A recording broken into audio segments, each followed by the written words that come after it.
కొంతమంది పూర్తి లోకానుసారుల్లాగా గెటప్ వేసుకొని కనపడతారు. కానీ వాళ్ళ నుంచి విలువైన సందేశం వస్తది. కొంతమంది పూర్తి ఆత్మ సంబంధుల్లాగా వైట్ అండ్ వైట్ ఏసి చాలా పర్ఫెక్ట్‌గా కనపడతారు. కానీ వాళ్ళ నుంచి మనం ఆశించినంత మెసేజ్ అందదు. కాబట్టి వైట్ అండ్ వైట్ ఏసిన వాడే సత్య సంబంధి పర్ఫెక్ట్ అనుకొని భ్రమపడకూడదు. కలర్ ఏసుకున్నవాడంతా లోక సంబంధి అని మోసపోకూడదు. వాళ్ళ ఆత్మీయ పరిపక్వతను బట్టి వాళ్ళ వస్త్రాలు ఉండొచ్చు. కానీ అతని నుండి దేవుడు నీతో ఏం మాట్లాడుతున్నాడో అనే దాని మీద మనసు పెట్టాలి. ఇది సద్భక్తుల లక్షణం. అంతేగాని ఈ పై రూపాలను దయచేసి లక్ష్య పెట్టొద్దు. ముఖ్యంగా ఇట్లా మాట్లాడాలి, అలా మాట్లాడాలి, ఇలా చెప్పాలి, అలా చెప్పాలి. కొంతమంది మైండ్ ఎలా ఉంటుందంటే ఈ చెప్పేవాడి భాష ఎలా ఉంది అని కూడా కొంతమంది గమనిస్తూ ఉంటారు. అంటే వీళ్ళు దేవుని వాక్యం నాతో ఏం మాట్లాడుతుంది అనే దాని మీద మైండ్ పెట్టే రకాలు కాదు. కొంతమంది నిలబడే స్టైల్ని అబ్జర్వ్ చేస్తే, కొంతమంది ఏమో వస్త్రాలను అబ్జర్వ్ చేస్తే, కొంతమంది ఏమో భాషను అబ్జర్వ్ చేసే ఇట్లాంటి అంటే మొరటగా మాట్లాడుతున్నాడా, ఫ్యాషనైజ్డ్గా మాట్లాడుతున్నాడా, ఇంగ్లీష్ ఎక్కువ వాడుతున్నాడా, తెలుగు ఎక్కువ వాడుతున్నాడా, తెలుగులో ఏ పదాలు వాడుతున్నాడు. ఇదంతా సైతాను అసలు విషయం మైండ్లోకి వెళ్లకుండా దృష్టి మళ్లించడానికి పెట్టే శోధన. కాబట్టి దయచేసి దేవుని కొరకు సత్ప్రవర్తన కలిగి దేవుని క్రమంలో క్రమశిక్షణలో ఎదగాలనుకునే వాళ్ళు ఎవరైనా ఈ విషయాలు మర్చిపోవద్దు. ఉపదేశించేటువంటి ఉపదేశకుని యొక్క స్థితిగతులు, వాని హెల్త్ నీకు తెలియదు, వాని ఆరోగ్య స్థితిగతులు నీకు తెలియదు. కాబట్టి ఆ వ్యక్తి భాష ఒకవేళ నీకు అసౌకర్యంగా ఒక్కోసారి అనిపించవచ్చు. కొన్నిసార్లు ఇప్పుడు చదువు లేని వ్యక్తి ఉన్నాడు, మొరటుగా మాట్లాడవచ్చు. కానీ వాని నోట కొన్ని మాటలు దేవుని మాటలు నీకు అందే అవకాశం ఉండొచ్చు. డిఎల్ మూడీ అనేటువంటి దైవజనుడు ఒకసారి దేవుని వాక్యం అందించాడట. ఆయన ఇంగ్లీష్లో వాక్యం అందించాడు. ఒక మంచి ఇంగ్లీష్ పండితుడు, బాగా ఇంగ్లీషు పండితుడు, మంచి వ్యాకరణం తెలిసినటువంటి వాడు ఆ ప్రసంగంలో ఉన్నాడు. అక్కడ వాక్యం వింటూ ఉన్నాడు. ప్రేయర్ అయిపోయిన తర్వాత ఆయన దగ్గరకు వచ్చి, మీరు వాక్యం చెప్పారు కానీ మీ ఇంగ్లీషు భాష అంతా కూడా శుద్ధ తప్పులతో ఉంది అన్నాడట. మీ భాష నేను అబ్జర్వ్ చేస్తూ ఉన్నాను, మీరు వాడిన పదాలు చాలా వరకు తప్పులు మాట్లాడుతూ ఉన్నారు, మీరు ఇంగ్లీష్ పొరపాటుగా వాడుతూ ఉన్నారు అని ఆయన అన్నాడు. అప్పుడు మూడీ గారు చెప్పాడు, డిఎల్ మూడీ గారు ఏం చెప్పాడంటే, అయ్యా ఏదో చెప్పుల షాపులో పనిచేసుకుంటా ఉన్నవాడిని, అంతగా మీకున్నంత పాండిత్యం మరి ఆ భాష విషయంలో నాకు లేదు. నాకున్న దానిలో, దేవుడు నాకు ఇచ్చిన దానిలో మరి ప్రకటించి అనేక మందికి క్రీస్తే నిజరక్షకుడని సాక్ష్యం ఇచ్చి దేవుని కృపను బట్టి ఎంతోమందిని సువార్త వెలుగులోనికి తీసుకొచ్చి అనేక మందిని రక్షించడానికి దేవుడు ఏదో ఈ మొరటవాడిని వాడుకుంటున్నాడు.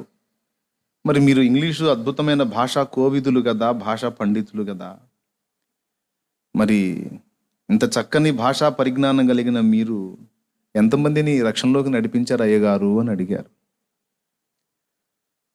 మళ్ళీ ఆ మాటతో చిన్నబుచ్చుకుంటాడేమో అని, ఒకవేళ రక్షించకపోతే మీరు ఎందుకు రక్షించడానికి ప్రయత్నం చేయకూడదు? కాస్త భాష తెలియని వాడిని, అన్ని తప్పులు మాట్లాడే ఇంగ్లీషు కలిగిన వాడిని నేనే ఇంతగా తిప్పలు పడి ప్రకటిస్తుంటే, అంత చక్కగా భాషా నైపుణ్యం కలిగిన తమరెందుకు దేవుని పని చేయకూడదు అయ్యగారు అని చిరునవ్వు నవ్వి అక్కడి నుండి వెళ్ళిపోయాడట. ఇంకా ఆయనకి సౌండ్ లేదు. కాబట్టి ఏదో ఒకటి చూపించి విమర్శిద్దామని ఆ విమర్శల్లో తృప్తి వెతుక్కోవటం వెర్రితనం. విమర్శించటంలో ఎవరికెవరు తక్కువ కాదు, పిహెచ్డి పొంది ఉన్నాం. దేవునికి స్తోత్రం, హల్లెలూయా. కాబట్టి ఎవరైనా నన్ను విమర్శించేటప్పుడు కానీ, ఎవరైనా విమర్శించేటప్పుడు కానీ కొంచెం జాగ్రత్త మైండ్ దగ్గర పెట్టుకొని, మీరు చదవర్లు అయితే కావచ్చు, జ్ఞానవంతులు అయితే కావచ్చు, విద్యావేత్తలు అయితే కావచ్చు, మంచి డీసెంట్ పర్సన్స్ అయితే కావచ్చు గాక, మీకున్న విలువలన్నీ మీకుంటే ఉండొచ్చు, వాటిని తృణీకరించేదేం లేదు. కానీ మరి ఎంత మాత్రం దేవుని పని చేస్తున్నావు, ఎంత మాత్రం దేవుని కొరకు ఫలిస్తున్నావు అనేది నేను నిన్ను అడగాల్సి వస్తుంది. కాబట్టి జాగ్రత్త, వాక్యం జాగ్రత్తగా వింటారని నేను ఈ విషయాలన్నీ కూడా చెప్తున్నా. నా అవతారాన్ని ఇప్పుడే కదా, ఎప్పుడు లక్ష్య పెట్టద్దు. ఈరోజు చక్కగా కనబడే ముఖం రేపు చూస్తానే దాని షేపులు మారిపోతాయి. తాత్కాలికమైన దాని మీద ఎప్పుడు కూడా మనసు పెట్టకండి.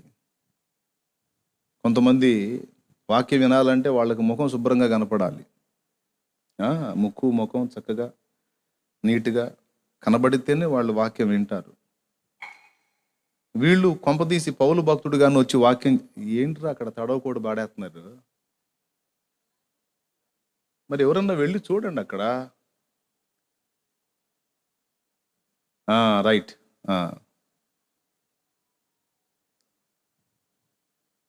ఏం చెప్తా ఆగాను?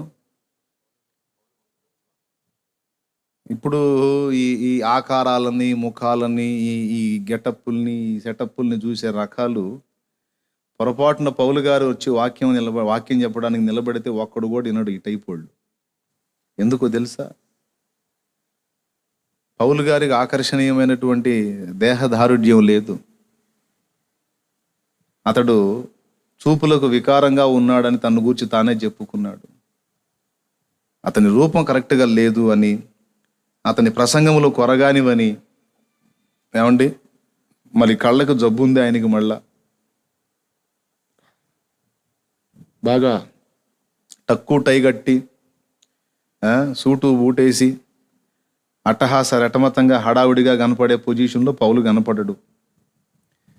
కాబట్టి ఇలాంటి తత్వాలకి, ఇలాంటి విధానాలకు అలవాటు పడిన వాళ్ళు అపోస్తుడైన పౌలు వచ్చి నిలబడి మాట్లాడిన కూడా ఎగతాళి చేసే అవకాశం ఉంది. కాబట్టి రాకడ దగ్గరకు వస్తుంది. ఇలాంటి పనికిమాలిన అలవాట్లు, ఆ విధమైన ఆలోచన విధానం మార్చుకోండి, బాగుపడతారు. అందరికీ చెప్తున్నాను, జాగ్రత్త. కొన్నిసార్లు వాడి ముఖం వికారంగా ఉండవచ్చు, కానీ వాని నుండి దేవుడు మనతో మాట్లాడవచ్చు. ఒకని ముఖం వికారంగా ఉండొచ్చు గాక. ఒకసారి ఓ దైవజనుడు చెప్పాడు, ఒక పెద్ద సభ జరుగుతుందట. సభ జరుగుతూ ఉంటే దైవ సేవకుడు రావటానికి లేట్ అయింది. ఒక వ్యక్తి వచ్చాడు అక్కడికి. మన లాగు వేసుకున్నాడు, పొడవాటి లాగు షర్టు వేసుకున్నాడు. అదంతా మురిగిగా ఉంది, తల చింపిరిగా ఉంది, నోటి నుండి జొల్లు గారుతా ఉంది. చూడటానికి చాలా అసహ్యంగా ఉన్నాడు. వాస్తవంగా అతను అందరూ పిచ్చోడనే అనుకున్నారు. వాస్తవంగా అతను అలానే ఉన్నాడు, పిచ్చివాడే. అతని వస్త్రాలు మురిగ్గా ఉన్నాయి, అతని నోటి నుండి జొల్లు కారుతా ఉంది, తల చింపిరిగా దుమ్ము కొట్టుకుపోయి ఉంది. అతను వచ్చాడు స్టేజీ దగ్గరికి. వచ్చి అంటాడు, నేను 2 మాటలు మాట్లాడతాను, నాకు సమయం ఇవ్వండి అని అడుగుతున్నాడు. అడుగుతుంటే వాళ్ళు తోలేస్తున్నారు. అరే పోరా బాబు, నువ్వెవరా నాయన, మేము ఆయన రావటం లేట్ అయి మేము అల్లాడుతుంటే నీ గొడవ ఏందిరా బాబు, పోరా నాయన అని అతన్ని నెట్టేస్తా ఉన్నారు.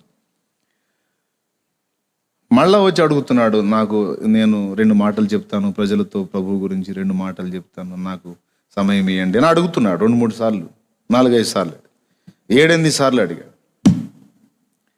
ఈ మాటికి వచ్చి అడుగుతుంటే చూసేవాళ్ళు ఏమన్నారంటే విసిగిపోయి, అరే బాబు ఇవ్వండిరా నాయన, ఇవ్వండి, ఏదో 2 మాటలు వాడు తృప్తి కోసం చెప్పి వెళ్ళిపోతాను అంటున్నాడు కదా, ఏదో విందాం, చేసేది ఏముంది, తగలబెట్టండి, ఇవ్వండి అన్నారు. వీడెవడ్రా నాయన భలే వచ్చాడని ఇసుక్కుంటానే మైక్ ఇచ్చారు. ఆ మైక్ తీసుకున్న అతను మాట్లాడుతున్నాడు. మీ అందరికీ వందనాలు. నేను నా అవతారం చూస్తున్నారు మీరు, ఏం బాగలేదు కదా, నా జుట్టు చింపిరిగా ఉంది, మురికి బట్టుంది, నా వస్త్రాలు శుభ్రంగా లేవు, నా ముఖం వికారంగా ఉంది, నేను మలినంగా ఉన్నాను, నా నోటి వెంట మరి ఈ నీరు కారుతా ఉంది, నా శరీరం అంతా కూడా అసహ్యంగా ఉంది, ఆ సంగతి నాకు తెలుసు. అయితే మీకు ఒక సంగతి చెప్తాను, మీరు నన్ను చూస్తే ఖచ్చితంగా మీ హృదయాల్లో ఒక అసహ్యం ఉంటుంది, నాకు తెలుసు ఆ సంగతి. నాకు నేను కూడా నచ్చను, నాకు నేను కూడా అలానే ఉన్నాను. కానీ మీకు ఒక సంగతి తెలుసా, యేసయ్య నా కోసం కూడా ప్రాణం పెట్టాడు అన్నాడట. మీరు అసహించుకునే నా కోసం కూడా నా యేసయ్య ప్రాణం పెట్టాడు. అన్నీ బాగున్న మీకోసం మాత్రమే కాదు, తల చింపిరి అయిపోయి, ధూళి కొట్టుకుపోయి, వ్యాధిగ్రస్తుడన్నాయి, అసహ్యుడన్నాయి, హేయంగా ఉన్న నా కోసం కూడా ప్రభు ప్రాణం పెట్టాడు అనేసరికి ఆ కూర్చున్న వాళ్ళ హృదయాల్లో ఒక్కసారిగా బల్లెపు పోటు గుచ్చినంత పని అయిందట. నోట మాట రాలేదు. ఇక అతను మాట్లాడుతున్నంతసేపు బిక్క చచ్చిపోయి అలాగనే విని పొడవబడిన వారై పశ్చాత్తపడి ఏడ్చి ప్రభుని క్షమాపణ వేడారట. నా ప్రియమైన సోదరి సోదరులారా, ఇది మీకు ఎప్పటికీ గుర్తుండనివ్వండి. మనుషుల పైరూపాన్ని ఎప్పుడు చూడొద్దు. ఆకర్షణీయమైన ముఖాన్ని కలిగి ఉన్నారు వీళ్ళు అద్భుత ప్రసంగికులని మోసపోవద్దు. వీళ్ళ ముఖాలు వికారంగా ఉన్నాయి, వీళ్ళు కురూపులుగా ఉన్నారు, వీళ్ళేదో మొరట వాళ్ళలాగా ఉన్నారు, వీళ్ళేం చెప్తారని ఎప్పుడు అనుకోవద్దు. దేవుని ప్రతినిధిగా, దైవ సేవకుడుగా నిలిచినటువంటి వ్యక్తిని కళ్ళ ముందుకు దేవుడు తీసుకొస్తే అసలు మొదట అతడి నుండి ఏం అందిస్తున్నాడో ఆ మాటని వినడానికి మనసు పెట్టండి. కానీ ఆ వ్యక్తుల యొక్క విధానాలు ఎప్పుడు, ఆ స్థితిగతులు, ఆ పై వేషాలు ఎప్పుడు కూడా మనస్కరించకూడదని నేను మీకు ఈ విషయం స్పష్టంగా అందిస్తా ఉన్నాను. మీరెంత చదువుకున్న వాళ్ళైనా అలాంటి ఆలోచన చేస్తే మిమ్మల్ని నేను బుద్ధిహీనులు అనవలసి వస్తుంది. Okay, right. ఇక ఇప్పటికే సమయం ఆలస్యమైంది, ఈరోజు నేను రావటం కొంచెం లేట్ అయింది. రండి దేవుని వాక్యాన్ని ధ్యానిద్దాం. బైబిల్ గ్రంథంలో నుండి అపోస్తలుల కార్యములు 26వ అధ్యాయము, అపోస్తలుల కార్యములు 26వ అధ్యాయము 19వ వచనము నేనే చదువుతున్నాను, చూడండి. కాబట్టి అగ్రిప్ప రాజా, ఆకాశము నుండి కలిగిన ఆ దర్శనమునకు నేను అవిధేయుడను కాక. మళ్ళీ చదువుతున్నాను. కాబట్టి అగ్రిప్ప రాజా, ఆకాశము నుండి కలిగిన ఆ దర్శనమునకు నేను అవిధేయుడను కాక. చిన్న మాట ప్రార్థన చేసుకుందాం, ఆ తర్వాత నేను మీకు మళ్ళీ చదివి వినిపిస్తాను. ప్రేమ కలిగిన మా మహాపరిశుద్ధ తండ్రి, ఘనుడవగు దేవా, నీకు వందనాలు. ఈ ప్రత్యేక సమయంలో మమ్మల్ని అందరినీ ఇలా సమకూర్చి నీ మాటల చేత మమ్మల్ని సంధించుట నీ చిత్తమై ఉన్నది. నా ప్రభువా, ఇంతవరకు నీ బిడ్డలకు అందించినటువంటి ఆ సమాచారం వారి హృదయాల్లో స్థిరపరిచి నీ భయము కలిగి సేవకుల ఎదుట ప్రవర్తించడానికి నేర్పించండి తండ్రి. నీకు వందనాలు చెల్లిస్తా ఉన్నాను. నా ప్రభువా, నీ బిడ్డలకు నీ కృప తోడుగా ఉంచు, నాకు తోడుగా ఉంచు. మేము అందరము విని నేర్చుకున్నట్లు ఈరోజు నీవు మాతో మాట్లాడు. నా ప్రభువా, మేము ఏకీభవించి ప్రార్థన చేస్తున్నామయ్యా. ఇద్దరు ఏకీభవించి నన్ను అడిగితే నేను ఖచ్చితంగా ఇస్తానన్నావు కదా. నీ వాక్కు కావాలి ప్రభువా మాకు. నీ వాక్కు కోసం మేమందరం అనేకులముగా ఏకీభవించి ప్రార్థన చేస్తున్నాం. స్పష్టమైన నీ వాక్కు మాకు ప్రత్యక్షపరిచి మా మనోనేత్రాలు బాగుగా వెలిగించి నీవే నా ప్రభువా మా భవిష్యత్ కార్యాచరణ విషయమే మాకు బోధించుమని.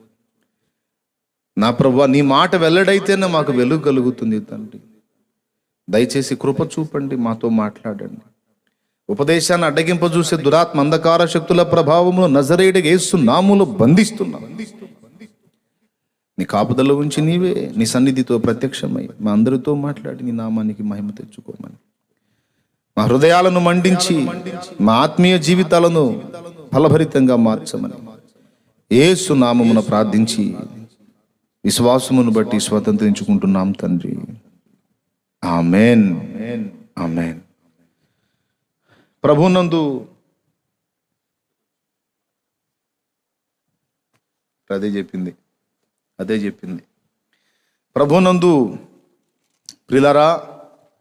ఇక నేను ముందే చెప్పాను, ఇంకా పనికి మాలిన ఆలోచనలు ఏవి చేయకుండా జాగ్రత్తగా నేను చెప్పే అంశం మీద మైండ్ పెట్టండి. అందరూ కూడా జాగ్రత్తగా వినండి. ఇక్కడ కూర్చున్న వాళ్ళు, లైవ్లో ఉన్నవాళ్ళు కూడా జాగ్రత్తగా వినండి.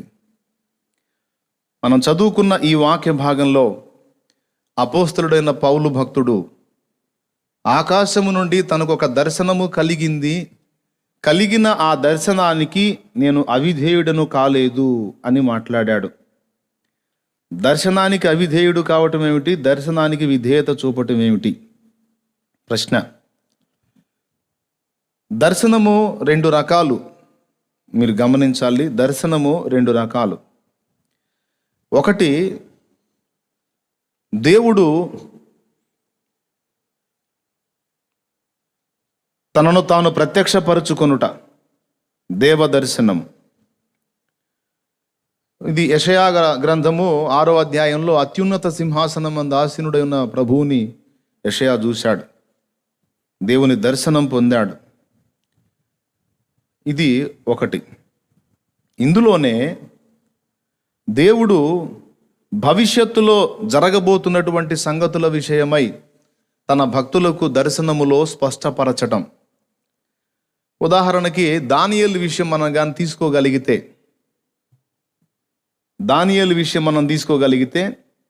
దానియేలుకి భవిష్యత్తులో ఇశ్రాయేలుకి ఏం జరగబోతుందో, మరి మెస్సియాను గూర్చినటువంటి సంగతి, వీటన్నిటిని గూర్చిన దర్శనాలు దేవుడు దానియేలుకి ఇచ్చాడు. వాటి అర్థాలు ఏమిటో తెలుసుకోవడానికి దానియేలు మరలా ప్రార్థన చేయటం, దేవుడు గాబ్రియేలు ద్వారా వాటి వివరణలు తెలియజేయటం, ఇదంతా మనకి తెలుసు. అంటే దేవ దర్శనం, దేవుడు భవిష్యత్తులో జరిగించబోతున్నటువంటి కార్యాలను గూర్చిన దర్శనం. ఇది రెండుగా రాసుకోవచ్చు, లేదా ఒకదానిలోనే రాసుకోవచ్చు, మీ ఇష్టం. ఇక రెండవది వచ్చేటప్పటికి, వ్యక్తిగతంగా మనల్ని దేవుడు పిలిచి తన పని కొరకు మనల్ని నియమించి మనం ఏమి చెయ్యాలో మనకు స్పష్టపరచటం. ఇది రెండవ దర్శనం. లేక మీరు ముందు చెప్పిన రెండుగా తీసుకుంటే ఇది మూడవ దాని కింద రాసుకోవచ్చు. మొట్టమొదటిది దేవుని ప్రభావ ప్రత్యక్షత, ఇది యెహెజ్కేలు చూశాడు, యెషయా చూశాడు. మరి దానియేలు కూడా సింహాసనమందు మహావృతుడైన వాడు కూర్చున్నాడని 7వ దానియేలు కూడా దేవదర్శనం గురించినటువంటి విషయాలు రాశాడు. ఇది దేవుని స్వరూప దర్శనము ఒకటి. రెండవది, దానియేలుకి భవిష్యత్తులో జరగబోతున్నటువంటి సంభవాల విషయమై దర్శనమందు స్పష్టపరచుట, ఇది 2.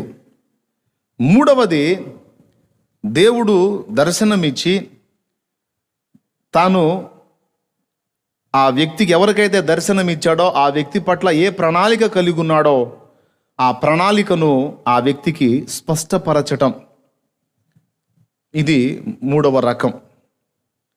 ఇది మీకు ఈజీగా అర్థం కావడానికి పాత నిబంధనలోను నూతన నిబంధనలోను కూడా మనకి రుజువులు ఉన్నాయి. మరి పాత నిబంధనలో మండుచున్న పొదలో మోషేను దర్శించాడు. మండుచున్న పొదలో ప్రత్యక్షమై మోషేని దర్శించి మోషే పట్ల తనకున్న ప్రణాళిక ఏమిటో దేవుడు స్పష్టపరిచి మోషేని ఇశ్రాయేలు విమోచన కార్యానికి కార్యోన్ముఖుని చేసి పంపుతాడు. ఓకే, ఇది పాత నిబంధనలో. నూతన నిబంధనలో మరి దమస్కు మార్గంలో ప్రయాణం చేస్తూ ఉన్న సౌలు అనబడిన పౌలుకి దేవుడు తన దర్శనాన్ని ప్రత్యక్షపరుస్తాడు, తను దర్శిస్తాడు. దర్శించి ఆయనతో మాట్లాడుతాడు. ఏం మాట్లాడుతాడు అంటే, మనకు తెలిసి అపోస్తుల కార్యం 9వ అధ్యాయంలోను 22వ అధ్యాయంలోనూ 2 మాటలు చెప్తాడు. 9వ అధ్యాయంలో నన్ను ఎందుకు హింసించుచున్నావు అనే మాట అడుగుతాడు. అలాగే 22వ అధ్యాయంలో పౌలు మళ్ళా తన సాక్ష్యాన్ని చెబుతూ ప్రస్తావించినప్పుడు మరికొంత వివరణ ఇస్తాడు. అయితే ఆ 2 చోట్లే కాకుండా మనం ఏమనుకుంటామంటే, ఆ 2 చోట్ల చదివి ఇంతే ప్రభు ఆయనతో మాట్లాడింది అనుకుంటాం. కానీ ఆయనకు కలిగిన ఈ దర్శనము 2 చోట్ల కాదు, 3 చోట్ల రాయబడింది. మొట్టమొదట 9లో, అపోస్తల కార్యం 9:5లో రాయబడింది. తర్వాత 22వ అధ్యాయంలో రాయబడింది. తర్వాత 26వ అధ్యాయంలో ఇంకా క్లియర్గా రాయబడింది. ఇప్పుడు దర్శనం అంటే ఏదో ఒక విషయం చూపించడం. తనకు దేవుడు ఏదైతే చూపించాడో తనకు దేవుడు ఏదైతే తెలియచేశాడో, దేవుడు పౌలుని దర్శించి పౌలుకు కొన్ని విషయాలు తెలియజేశాడు, మాట్లాడాడు. దర్శనంలో కనపడ్డది పౌలు చేయాల్సిన పనులు కాదు, ఆ పనులను చెప్పడానికి దేవుడు ప్రత్యక్షత ఇచ్చాడు. దేవుడే కనపడ్డాడు, ప్రభు కనపడ్డాడు. కనబడి తాను ఏమి చెయ్యాలో ఆ సంగతులు బోధించాడు. కాబట్టి దర్శనమునకు అవిధేయుడను గాక అంటే, ప్రభువు నన్ను దర్శించి నాకు చెప్పిన పనుల విషయమై నేను అవిధేయత చూపకుండా నేను లోబడి ఆ పనులు చేస్తున్నాను అనే విషయం పౌలు ఇక్కడ స్పష్టపరుస్తున్నాడు. ఇంతకీ ప్రభు అతనికి కనబడి ఏం మాట్లాడాడో చూద్దాం. చూడండి, 26వ అధ్యాయము 13వ వచనం నుంచి. రాజా, మధ్యాహ్నమందు నా చుట్టూను నాతో కూడా వచ్చిన వారి చుట్టూను ఆకాశము నుండి సూర్య తేజస్సు కంటే మిక్కిలి ప్రకాశమానమైన ఒక వెలుగు త్రోవలో ప్రకాశించుట చూచి తిని. చాలా జాగ్రత్తగా వినండి, ఈ అంశం మిస్ కావద్దు, అందరికీ ఉపయోగపడిద్ది. మేమందరమును నేలన పడినప్పుడు, సౌలా సౌలా నన్నెందుకు హింసించుచున్నావు, మునికోలలకు ఎదురు తన్నుట నీకు కష్టమని హెబ్రీ భాషలో ఒక స్వరము నాతో పలుకుట వింటిని. అప్పుడు నేను, ప్రభువా నీవు ఎవడవని అడుగగా, ప్రభువు, నేను నీవు హింసించుచున్న యేసును, నీవు నన్ను చూచి ఉన్న సంగతిని గూర్చియు నేను నీకు కనబడబోవు సంగతిని గూర్చియు నిన్ను పరిచారకునిగాను సాక్షినిగాను నియమించుటకై కనబడి ఉన్నాను. దేవునికి స్తోత్రం కలుగునుగాక. ఏమై ఉన్నాడట? కనబడి ఉన్నాను. మిగిలిన 2 సందర్భాల్లో ఈ విషయాలు మనకి వ్రాయబడవు. తర్వాత చూద్దాం. నీవు లేచి నీ పాదములు మోపి నిలువుము, నేను ఈ ప్రజల వలనను అన్యజనుల వలనను హాని కలగకుండా నిన్ను కాపాడెదను.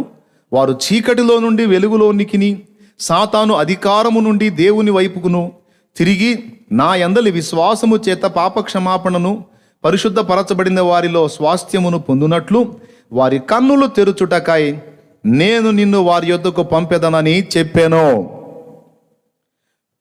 ఇది పౌలు యొక్క దర్శనం, పౌలుకు దేవుడు ఏర్పరిచిన గురి, పౌలుకు దేవుడిచ్చిన ఒక లక్ష్యం.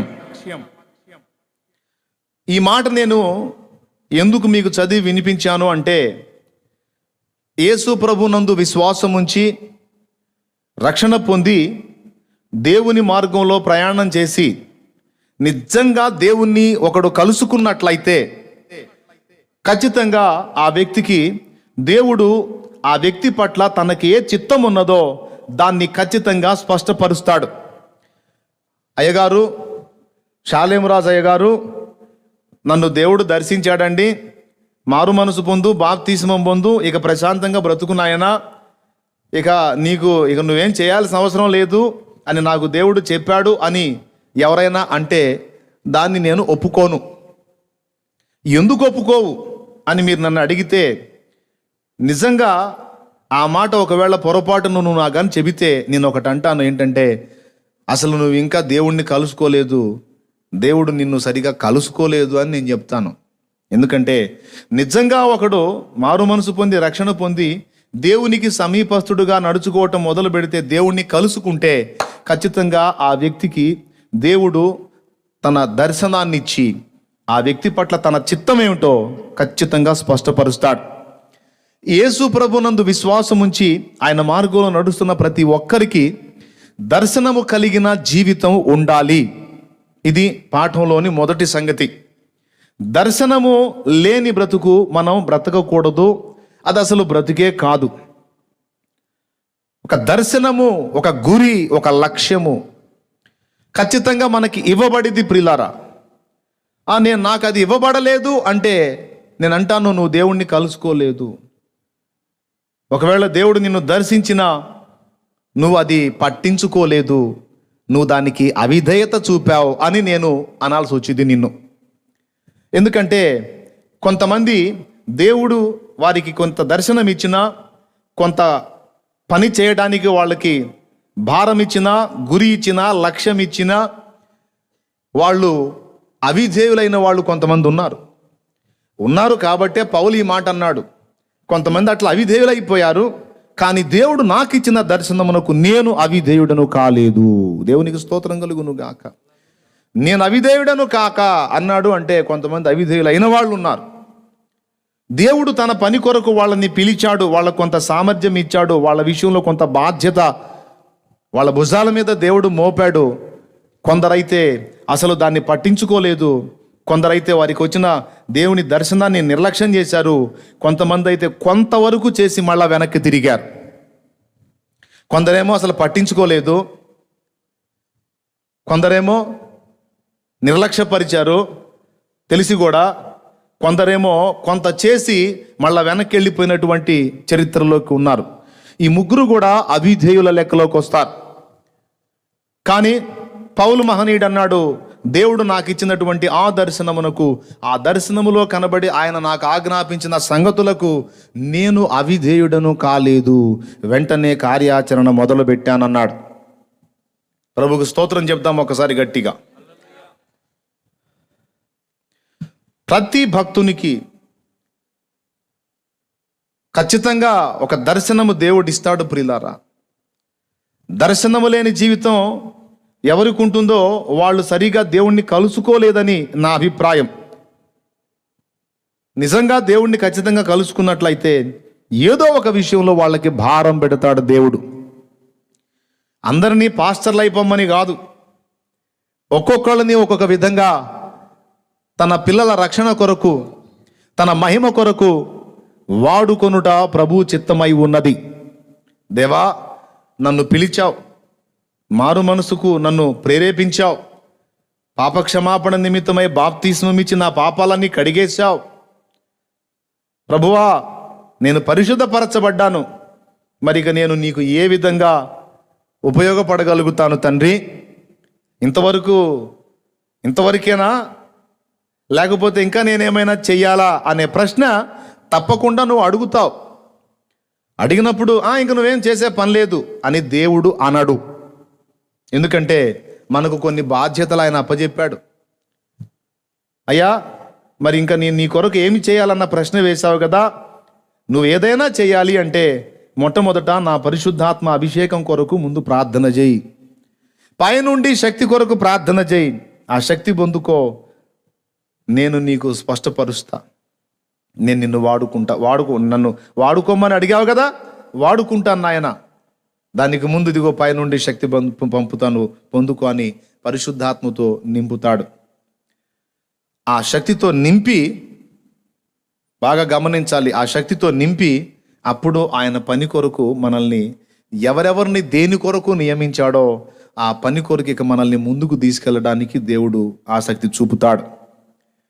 కానీ ఎక్కువ శాతం మంది యేసు ప్రభువుని నమ్ముకున్న వాళ్ళల్లో 100లో దాదాపు 70% మంది మారు మనసు పొందుట, బాప్తిస్మం పొందుట అన్న రెండవ మెట్టు దగ్గరే ఆగిపోయారు. కానీ దేవుని పరిశుద్ధాత్మ శక్తి పొందుకొని దేవునికి సాక్షి ఉండునట్లుగా నేను ఏమి చేయవలసి ఉన్నది ప్రభువా అని అడిగి ఆయన దగ్గర ఒక దర్శనం పొందుకున్న వాళ్ళు తక్కువ మంది ఉన్నారు. ఈరోజు ఈ లైవ్లోకి వచ్చి వీక్షిస్తున్న వాళ్ళు కావచ్చు, తరువాత చూసేవాళ్ళు కావచ్చు, అందరూ కూడా దయచేసి ఈ మాటల్ని మనస్కరించండి. నిన్ను దేవుడు ఒట్టిగా రక్షించి వదిలేయటం కాదు, నీ విషయంలో దేవునికి ఒక ప్రణాళిక ఉంటుంది. కొంతమంది విషయంలో వాళ్ళు కాపరులుగా ఎదిగి మరి సంఘాన్ని కాసేటువంటి పనిలో ఉండునట్లు దేవుని ప్రణాళిక అయి ఉండవచ్చు. కొంతమందికి సంఘం అప్పగింపబడదు, కానీ సువార్థికులుగా వాళ్ళు సంచరించి ప్రకటించే బాధ్యత అప్పగింపబడి ఉండవచ్చు. కొంతమందికి ఒకవేళ దేవుడు ఆశించిన కొలతలో వాళ్ళలో ఉంటే అపోస్తలిక పనికి వాళ్ళని దేవుడు పిలిచి ఉండవచ్చు. కొంతమందికి ఉపకారములు సంఘములో ఉండి మరి ఆత్మీయ నాయకుని చేతి కింద నమ్మకమైన పరిచారకులై ఉండి మరి వచ్చినటువంటి ప్రజలకు ఉపకారము చేసేటువంటి పరిచర్య వాళ్ళకి అప్పగింపబడి ఉండొచ్చు. ఆ పనికి కొంతమందిని దేవుడు ఏర్పరచుకొని ఉండొచ్చు. కొంతమందికి పై విచారణ చేసేటువంటి బాధ్యతను అప్పచెప్తూ ఉండొచ్చు. అంటే ఒక సంఘ క్రమం నడుస్తున్నప్పుడు మొత్తం టోటల్ పై విచారణ, అసలు ఏం జరుగుతుంది ఏంటనే పై విచారణ, ఆ సామర్థ్యం ఇచ్చి ఆ పని కొరకు నిన్ను వాడుకోవచ్చు. మరికొంతమందికి నువ్వు చేసేటువంటి పని నుండి వచ్చేటువంటి ఆర్థిక సమృద్ధి ఏదైతే ఉందో దానిని ఆయన సేవ కొరకు వినియోగించినట్లు తోడ్పాటు సువార్థికులకు, కాపరులకు, సహకారులకు, నా సేవకులకు నువ్వు ఈ విధమైన తోడ్పాటు అందించు అనే బాధ్యత కూడా కొంతమందికి ఆర్థికంగా సపోర్ట్ చేయడానికి కొంతమందిని దేవుడు ఆ పని కొరకు ఏర్పరచవచ్చు. ఎందుకంటే మరి దేవుని పని జరగాలంటే ఆర్థిక సపోర్ట్ కూడా కొంత అవసరం కనుక ఖచ్చితంగా ఆ విధంగా కూడా కొంతమంది అలా కూడా సేవ చేసేటువంటి భక్తులు ఉన్నారు. కొంతమంది ఏమో కష్టించి పనిచేసి ధనార్జన జరిగిస్తే ఆ వచ్చిన ధనార్జనలో తన కడుపు నింపుకుంటూ మిగిలినదంతా మరి దేవుని పరిచర్య కొరకు, నశించిపోతున్న ఆత్మల రక్షణ కొరకు వాడబడినట్లుగా దేవుడు ఆ విధంగా కూడా కొంతమందిని ఏర్పరచుకొని అలా వాడుకుంటున్న వాళ్ళు చాలామంది ఉన్నారు. అట్లాగా దేవుణ్ణి కలుసుకున్న నీకు ఏదో ఒక విధంగా, ఏదో ఒక కోణంలో నిన్ను వాడుకోవడానికి దేవుడు ఎప్పుడూ సిద్ధంగా ఉంటాడు. అయితే ఆ విషయాన్ని గుర్తెరిగి, దేవా నా పట్ల నీకున్న ప్రణాళిక ఏమిటి, నాకు అది స్పష్టపరచయ్యా అని మనం దేవుని ముందుకు రావాల్సి ఉన్నది. వచ్చినప్పుడు తప్పకుండా దేవుడు తన చిత్తం ఏంటో మనకి దర్శనం ఇస్తాడు, లేకపోతే దర్శనం ముందు ఆయన మనకు స్పష్టపరుస్తాడు, లేదా నీలో ఉన్న పరిశుద్ధాత్మ నిన్ను ప్రేరేపిస్తూ ఉంటాడు. నిన్ను పనికి పిలిచిన దేవుడు దానికి కావాల్సిన సామర్థ్యాన్ని తప్పనిసరిగా నీకు అనుగ్రహిస్తాడు. అయితే చాలామంది అడగరు దేవుణ్ణి, అడిగితే పిలుస్తాడేమో, పిలిస్తే అన్ని వదిలిపెట్టి పోవాల్సి వచ్చిద్దేమో అన్న భయం. నువ్వు స్త్రీవి కావచ్చు, పురుషుడవి కావచ్చు, ఎవరెవరిని ఎక్కడ, ఎలా, ఎప్పుడు, ఎందుకు వాడుకోవాలో ఆయనకు తెలుసు. అయితే మనము చేయాల్సింది ఏంటంటే ఆయనకు అందుబాటులోకి రావాలి. దేవా నా పట్ల నీకున్న ఉద్దేశం ఏమిటి, చిత్తం ఏమిటి, ప్రణాళిక ఏమిటి, అసలు నన్ను ఎందుకు పుట్టించావో, ఎందుకు ఇంతవరకు బతికించావో, ఎందుకు రక్షించావు, నా ద్వారా ఈ భూమి మీద ఏ ఉపయోగం ఉన్నది ప్రభువా, ఏం చేయాలి నేను, నాకు కృప చూపు నాయనా, నాకు స్పష్టపరచు నాయనా అని నీవు కనిపెట్టినప్పుడు తప్పకుండా నీకు ఆయన మాట్లాడతాడు. ఇంకా చెప్పాలంటే కొంతమంది కనిపెట్టక మునిపే తన చిత్తాన్ని వాళ్లకు స్పష్టపరిచినటువంటి వ్యక్తులు, భక్తులు కూడా కొంతమంది ఉన్నారు. వాళ్ళల్లో పౌలు ఒకడు. పౌలు మారు మనసు పొంది ఉపవాసం ఉండే కనిపెట్టలా, పౌలుకు ముందే స్పష్టపరిచాడు. ఏమన్నా చూడండి, ఇక్కడ ఆ దర్శనమందు కనబడి ఏమని మాట్లాడుతున్నాడు, నేను ఈ ప్రజల వలనను అన్యజనుల వలనను హాని కలుగకుండా నిన్ను కాపాడేదను. 26:18 5వ లైన్ చదువుతున్నాను చూడండి. వారు చీకట్లో నుండి వెలుగులోనికి, సాతాను అధికారం నుండి దేవుని వైపుకును తిరిగి నా యందలి విశ్వాసము చేత పాపక్షమాపణను పరిశుద్ధపరచబడిన వారిలో స్వాస్థ్యమును పొందినట్లు వారి కన్నులు తెరచుటకాయి నేను నిన్ను వారి యొద్దకు పంపేదనని చెప్పాను. కాబట్టి అగ్రిపరాజా, ఆకాశము నుండి కలిగిన ఆ దర్శనమునకు నేను అవిధేయుడను కాక మొదట దమస్కులోని వారికిని, యెరూషలేములోను, యూదయ దేశమంతటను, తరువాత అన్యజనులకును వారు మారు మనసు పొంది దేవుని తట్టు తిరిగి మారు మనసునకు తగిన క్రియలు చేయవలనని ప్రకటించుచుంటినే. నాకు దేవుడు ఒక భారం పెట్టాడు, ఒక గురినిచ్చాడు, ఒక బాధ్యతనిచ్చాడు, ఒక దర్శనం ఉందయ్యా నాకు. దేవుడు నన్ను దర్శించి ఈ విషయాలన్నీ చెబితే దాన్ని నెరవేర్చడానికి ఇదిగో నేను కంకణబద్ధుడనే కష్టపడుతున్నాను. అటు దేవుని ప్రజలకు, ఇటు అన్యజనులకు, ఇద్దరికి కూడా నేను ప్రకటించుచున్నాను. కొంతవరకు నేను మరి అంతియోకయ సంఘములో ఉండి అక్కడ ఉన్నటువంటి యూదులకు ప్రకటించాను. తరువాత మరి పెద్దలు, పరిశుద్ధులు మా మీద చేతులుంచి అన్యజనుల రక్షణ కొరకు మమ్మల్ని పంపినప్పుడు ఆ పని మీద ఇదిగో సంచరించుచు మరి అట్లా కూడా అన్యజనులకు ప్రకటించుచు ఉన్నాను అని తన పట్ల ప్రభువుకున్నటువంటి ఆలోచన ఏమిటి, పౌలు ద్వారా దేవుడు ఏమేమి కార్యాలు నెరవేర్చాలనుకున్నాడో ఆ సంగతులు కొన్నింటిని ఇక్కడ మనకి పౌలు స్పష్టపరుస్తున్నాడు. ఈరోజు దైవ సేవ చేసేటువంటి సేవకులకు కావచ్చు, విశ్వాసులకు కావచ్చు, పరిచారకులకు కావచ్చు, దేవుడు నీకు ఇచ్చిన దర్శనం ఏంటి, దేవుడు నీ హృదయంలో పెట్టిన భారం ఏంటి? ప్రియులారా, మన జీవితాలు కన్ఫ్యూజ్గా ఉండకూడదు, క్లారిటీ ఉండాలి. మనం ఏది చేసినా స్పష్టత ఉండాలి, క్లారిటీ మిస్ కాకూడదు. అర్థమైందా? నన్ను దేవుడు ఈ పనికి నియమించాడు అనే విషయం నీకు స్పష్టమైన అవగాహన ఉండాలి. ఎప్పుడైతే ఆ విషయంలో నీకు స్పష్టత ఉంటుందో, నీకంటూ ఒక దర్శనం ఉంటుందో, దాన్ని నెరవేర్చడానికి ఆసక్తి కావాలి. రెండవది, ఆసక్తి చూపేదానికి కొంతమందికి అవకాశం ఉంటుంది, కొంతమంది దాన్ని వదిలేస్తారు, అవిధేయులు అవుతారు. ఈ అవిధేయుల్ని పక్కన పెడితే, ఎప్పుడైతే దర్శనం నీకు స్పష్టమైందో, నీ హృదయంలో దేవుడు ఉంచిన భారం ఏదో నీకు అర్థమైందో, ఇక దాన్ని నెరవేర్చడానికి ఆసక్తి కావాలి. కొంతమందికి దర్శనం ఉంటుంది స్పష్టంగా, కానీ ఆసక్తి ఉండదు. కొంతమందికి దేవుని కొరకు చేయాలన్న ఆసక్తి ఉంటుంది, కానీ స్పష్టమైన దర్శనం ఉండదు. ఇది మళ్ళీ చెప్తాను, గుర్తుపెట్టుకోండి. ప్రభుకు ఒకసారి స్తోత్రం చెప్తారా? హల్లెలూయా. కొంతమందికి దర్శనం ఉంటుంది, అంటే నువ్వు ఈ పని చేయాలని దేవుని చేత వాళ్ళు హెచ్చరింపబడి ఉంటారు, బోధింపబడి ఉంటారు, అనేక సార్లు దర్శింపబడి ఉంటారు, కానీ వాళ్ళలో ఆసక్తి ఉండదు. ఆసక్తి లేనివాడికి దర్శనం ఇచ్చి కూడా వృధానే, వాడు నిష్ఫలుడే. కొంతమందికి ఆసక్తి ఉంటుంది, కానీ ఒక నిర్దిష్టమైన గురి, స్పష్టమైన దర్శనం, స్పష్టమైనటువంటి భారం వాళ్ళకు ఉండదు. రెండు తేడానే. దర్శనం ఉండి ఆసక్తి లేకపోయినా నిష్ఫలుడే, ఆసక్తి ఉండి ఒక నిర్దిష్టమైన గురి లేకపోయినా నిష్ఫలుడే అవుతాడు. బస్ ఎక్కి కూర్చున్నాను, కండక్టర్ వచ్చి టికెట్ ఎక్కడికని అడిగాడు. ఎక్కడికో చోట కొట్టంటే ఎక్కడ కొట్టడు, మౌనంగా చూస్తాడు. ఎక్కడికో చోట కంటే ఏదో పేరు మీద కొట్టాడు, ఆగుతాడు. ఎక్కడికో చోట కంటే ఏమయ్యా నువ్వు ఎక్కడికి వెళ్ళాలంటాడు. ఎక్కడికి వెళ్ళాలో నాకు కూడా తెలియదయా, ఎక్కడికో చోట కొట్టాయి అంటే ఎగాదిగా చూసి ఎవడ మెంటలోలాగా ఉన్నాడు, ఎక్కడికో చోట కొట్టే అంటాడు అని ఏదో ఇంకో 4-5 సార్లు అడుగుతాడు. ఇక అదే పనిగా చెప్తా ఉంటే ఏదో ఒకటి కొట్టి ఇస్తాడు.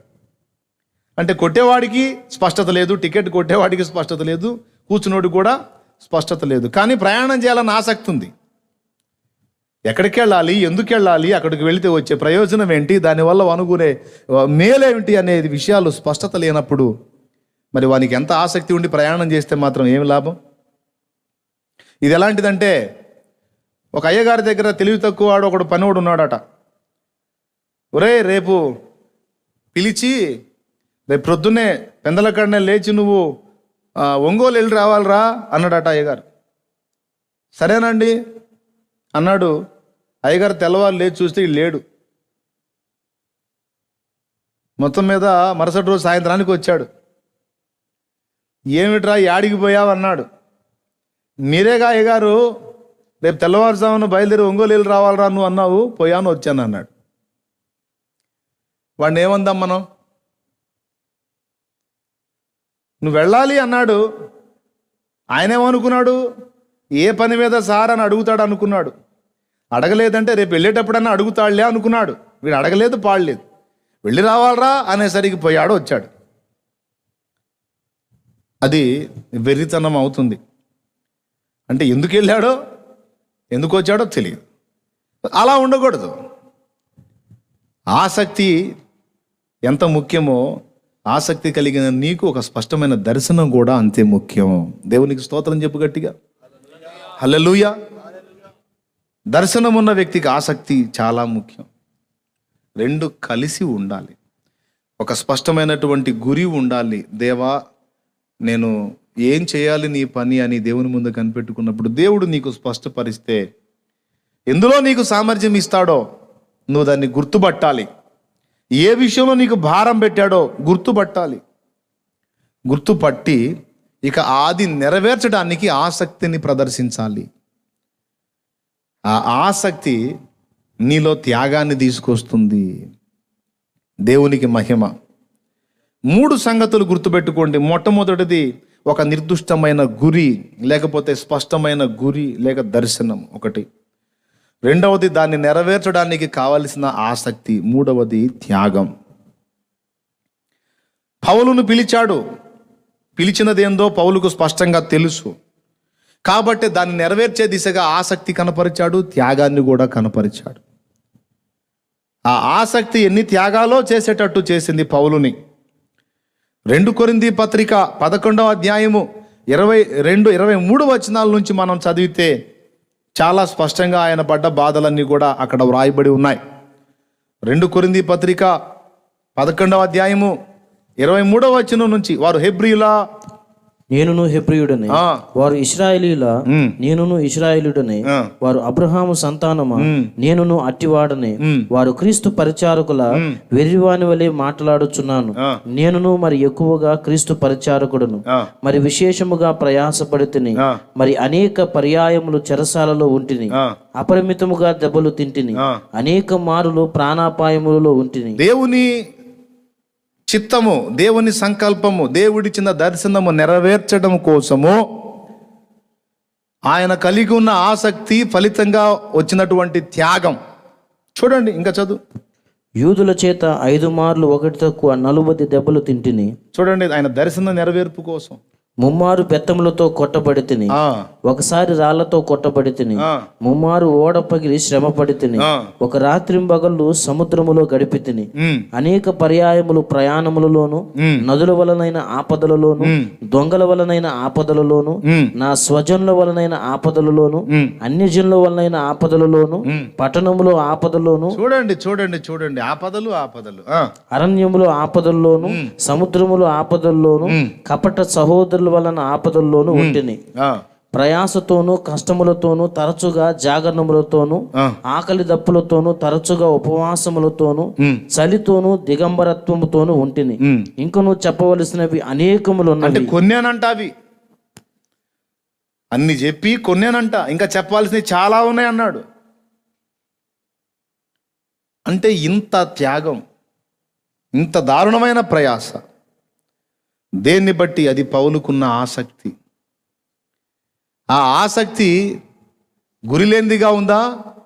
లేదు. 1 కొరింథీ పత్రిక 9వ అధ్యాయం 27వ వచనంలో స్పష్టపరుస్తున్నాడు. మనకే బుద్ధి చెబుతున్నాడు అక్కడ, చూడండి. కాబట్టి నేను గురి చూడని వాని వలె పరిగెత్తువాడను కాను. ఒక గురి లేని వాని వలె నేను పరిగెత్తువాడిని కాను. గాలిని కొట్టినట్లు నేను పోట్లాడుట లేదు. గాని ఒకవేళ ఇతరులకు ప్రకటించిన తరువాత ఒక గురి కలిగి, ఒక దర్శనము కలిగి, ఒక లక్ష్యము కలిగి నేను కష్టపడుతున్నాను. 2 తిమోతి 4:7 మంచి పోరాటము పోరాడి తిని, నా పరుగు కడముట్టించి తిని, నా విశ్వాసము కాపాడుకుంటూ నీక మీదట నా కొరకు నీతి కిరీటము. స్టార్టింగ్లో ఒక స్పష్టమైన దర్శనం కలిగి ఉన్నాడు, దానికోసం ఆసక్తితో కష్టపడ్డాడు, త్యాగం చేశాడు. ముగింపులో ఎంత స్పష్టంగా ఆన్సర్ ఇచ్చి ముగించాడో చూడండి. స్టార్టింగ్లో తను పొందుకున్న దర్శనం, దాని కొరకు ఆసక్తి కలిగి కష్టపడటం, దాని కొరకు ఆయన చేసిన త్యాగాలు, చివరాఖరులో కూడా తను ఏం చెప్పుకుంటున్నాడు? ముగింపు కూడా, మంచి పోరాటం పోరాడాను, నాకు దేవుడు అప్పచెప్పిన పని తొదముట్టించాను. ఏదైతే నా ద్వారా జరగాలని ఆ మహానుభావుడు ఆశపడి నన్ను పిలిచాడో, ఆ పిలిచిన పని సంపూర్తిగా నెరవేర్చాను. నా విశ్వాసాన్ని కాపాడుకున్నాను, చెప్పిన పని నెరవేర్చాను, నా విశ్వాసాన్ని కాపాడుకున్నాను. ఇక మీదట నా కొరకు కిరీటం ఉంచబడి ఉన్నది. ప్రభునందు ప్రియులారా, ఈ విషయాన్ని మీరు జాగ్రత్తగా మైండ్లో పెట్టుకోండి. ఒక గురి లేని బ్రతుకు, దర్శనం లేని బ్రతుకు బ్రతుకొద్దు. ఖచ్చితంగా నిన్ను అనేక పర్యాయాలు దేవుడు దర్శించి ఉండవచ్చు. నీ ద్వారా ఏం చేయాలని దేవుడు అనుకున్నాడో, ఆ సామర్థ్యం ఏమి ఇచ్చాడో కూడా నీకు తెలుసు. ఎందులో నీకు సామర్థ్యం ఇచ్చాడో, ఏ పని కొరకు నిన్ను నియమించాడో దాన్ని గుర్తుపట్టి దాన్ని నెరవేర్చే దిశగా ఆసక్తి కలిగి త్యాగపూరితంగా నువ్వు కదలవలసి ఉన్నది. హల్లెలూయా, హల్లెలూయా. విలియం కేరీ ఇంగ్లాండ్ దేశం నుంచి ఇండియాకు వచ్చేటప్పుడు ఒక గురి కలిగి వచ్చాడండి. దర్శనం లేకుండా రాలేదు, ఒక దర్శనంతోనే వచ్చాడు ఇక్కడికి. వచ్చిన తరువాత ఇండియా భయంకరమైనటువంటి పరిస్థితుల్లో ఉంది. ఆయన ఆలోచించాడు, దేవుని ముందు కనిపెట్టాడు. తనకు తెలియని ప్రదేశం ఇది, తనకు తెలియని భాష. ఆ ఓడ ప్రయాణంలోనే, ఆ కొన్ని నెలలలోనే భాష నేర్చుకున్నాడు, బెంగాలీ భాష నేర్చుకున్నాడు. ఇండియా గడ్డ మీద అడుగు పెడితే ఇండియా భాషలలో ఒక భాషతోనే నేను అడుగు పెట్టాలని తీర్మానం చేసుకున్నాడు. చదవండి విలియం కేరీ చరిత్ర, చదవండి. తర్వాత ఇండియాలో పరిస్థితులన్నీ చూసి ఇక ఆసక్తి కలిగి దేవుని కొరకు కష్టపడటం మొదలుపెట్టాడు. ఆయనకు దేవుడిచ్చినటువంటి కృప, భాషా పరిజ్ఞానం, అందులో ఆయనకు దేవుడు సామర్థ్యం ఇచ్చాడని గుర్తుపట్టాడు. ఏ ప్రాంతానికి వెళ్ళినా ఒట్టిగా వెళ్లకుండా, ఏ రాష్ట్రానికి వెళ్ళినా ఒట్టిగా వెళ్లకుండా ఆ రాష్ట్ర భాషలో లేదా అక్కడ స్థానిక భాషలలో బైబిల్ పరిశుద్ధ గ్రంథాన్ని తర్జుమా చేసి నేను ఇవ్వగలిగితే చాలు, తర్జుమా చేసి ఇవ్వగలిగితే చాలు.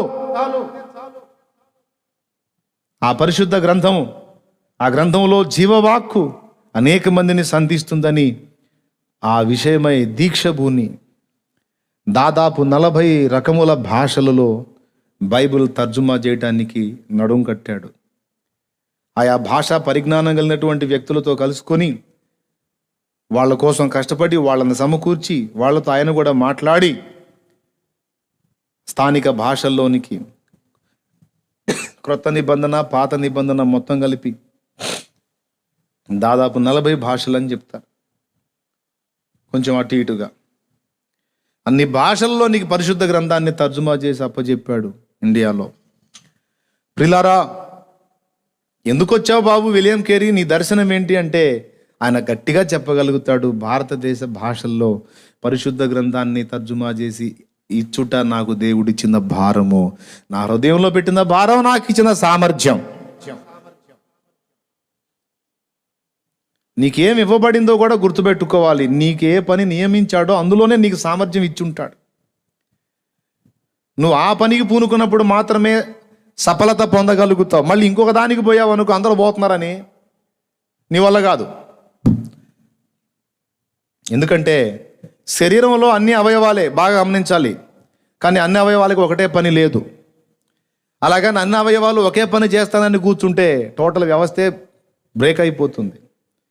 కన్ను పద్దాకల నేను చూసేది ఏంటి, నేను చూడటం నాకు ఇష్టం లేదు, నేను వినటం మొదలు పెడతానంటే ఆ వినడానికి కావలసినటువంటి అనుకూలమైనటువంటి వసతులు కంటికి లేవు. కంటికి కర్ణభేరి ఉండదు, రెటీనా ఉంటుంది. చెవి నేను వినను, నాకు వినటం ఇష్టం లేదు, సర్వేంద్రియానాం నయనం ప్రధానం అన్నారు, అంటే చూచేవాడికి విలువ ఎక్కువ కాబట్టి నేను కన్నులాగా చూడటం మొదలు పెడతానంటే ఆ కంటి నిర్మాణం ఎలాగైతే ఉంటుందో అది చెవి నిర్మాణంలో లేదు. కాబట్టి కంటి పని చెవి చేస్తానంటే సాధ్యం కాదు, చెవి పని కన్ను చేద్దామన్నా సాధ్యం కాదు. సర్వేంద్రియానం నయనం ప్రధానమే కావచ్చు గాక, మరి అలాగని కన్నుని చెవి పని చేయమను, దానివల్ల అయిద్దేమో. పోనీ కంటిని కాలు చేసే పని చేయమనేమో, చేస్తుందేమో. కాలి పని కాలు చేయాలి, కన్ను పని కన్ను చేయాలి, చెవి పని చెవి చేయాలి, ముక్కు పని ముక్కు చేయాలి, నోరు పని. కాబట్టి ఎవరికి ఏ విషయంలో సామర్థ్యం ఇవ్వబడిందో గుర్తుపట్టాలి. నీ మీదున్న ప్రణాళికను బట్టి దేవుడు నీకు సామర్థ్యం ఇస్తాడు. ఇంకొక విషయం కూడా చెప్తానండి, అందులో నువ్వు మాత్రమే సరిగ్గా న్యాయం చేయగలుగుతావు, మళ్ళీ ఆ పనిలో ఇంకొకటి చేయలేడు. ఎందుకంటే వానికి ఆ సామర్థ్యం ఇవ్వబడలేదు. దేవునికి మహిమ కలుగును గాక. హల్లెలూయా. అందరూ కలిసి ఒకే పని చేస్తున్నారు, నేను కూడా అదే పని చేస్తానంటానికి లేదండి. సార్వత్రిక సంఘం మొత్తంలో కూడా ఈ భేదం మనకి ఈజీగా అర్థమవుతుంది. అన్ని సంఘాలు ఒకే విధంగా ఉండవు, మీరు కావాలంటే చూసుకోండి. ఒక్కొక్క సంఘం ఒక్కొక్క టైపులో ఉంటుంది. ఆ సంఘాలను ఎంత మార్చి అన్నీ ఒకే మెట్లోకి తీసుకొద్దామని మనంతా జుట్టు పీక్కున్న అయ్యేది కాదు అది. ఎందుకు అంటే ఇప్పుడు అన్ని సంఘాలు కూడా పరిపూర్ణ స్థితిలోనికి రావాలి, అన్ని సంఘాలు అన్ని విషయాల్లో పరిపూర్ణత సాధించాలని మనం కోరుకుంటాం. మంచిదే, కోరిక మంచిదే, ప్రార్థన కూడా చేద్దాం, మంచిదే. కానీ సార్వత్రిక సంఘం మొత్తం కూడా ఒక్కటే అవయవము కాదు. ఇక్కడ మనం అసలు విషయాన్ని గుర్తుపెట్టుకోవాలి. సార్వత్రిక సంఘం మొత్తం కలిపి ముక్కు, కళ్ళు, చెవి, నోరు, కాళ్ళు, చేతులు, పొట్ట, ఏమండి, తల, ఇవన్నీ కలిగి ఉన్న ఒక కన్య. సార్వత్రిక సంఘం అంటే ఓన్లీ కన్నే కాదు, చెవి కూడా, ముక్కు కూడా, నాలుక కూడా, తల వెంట్రుకలు కూడా, చేతులు కూడా, కాళ్ళు కూడా.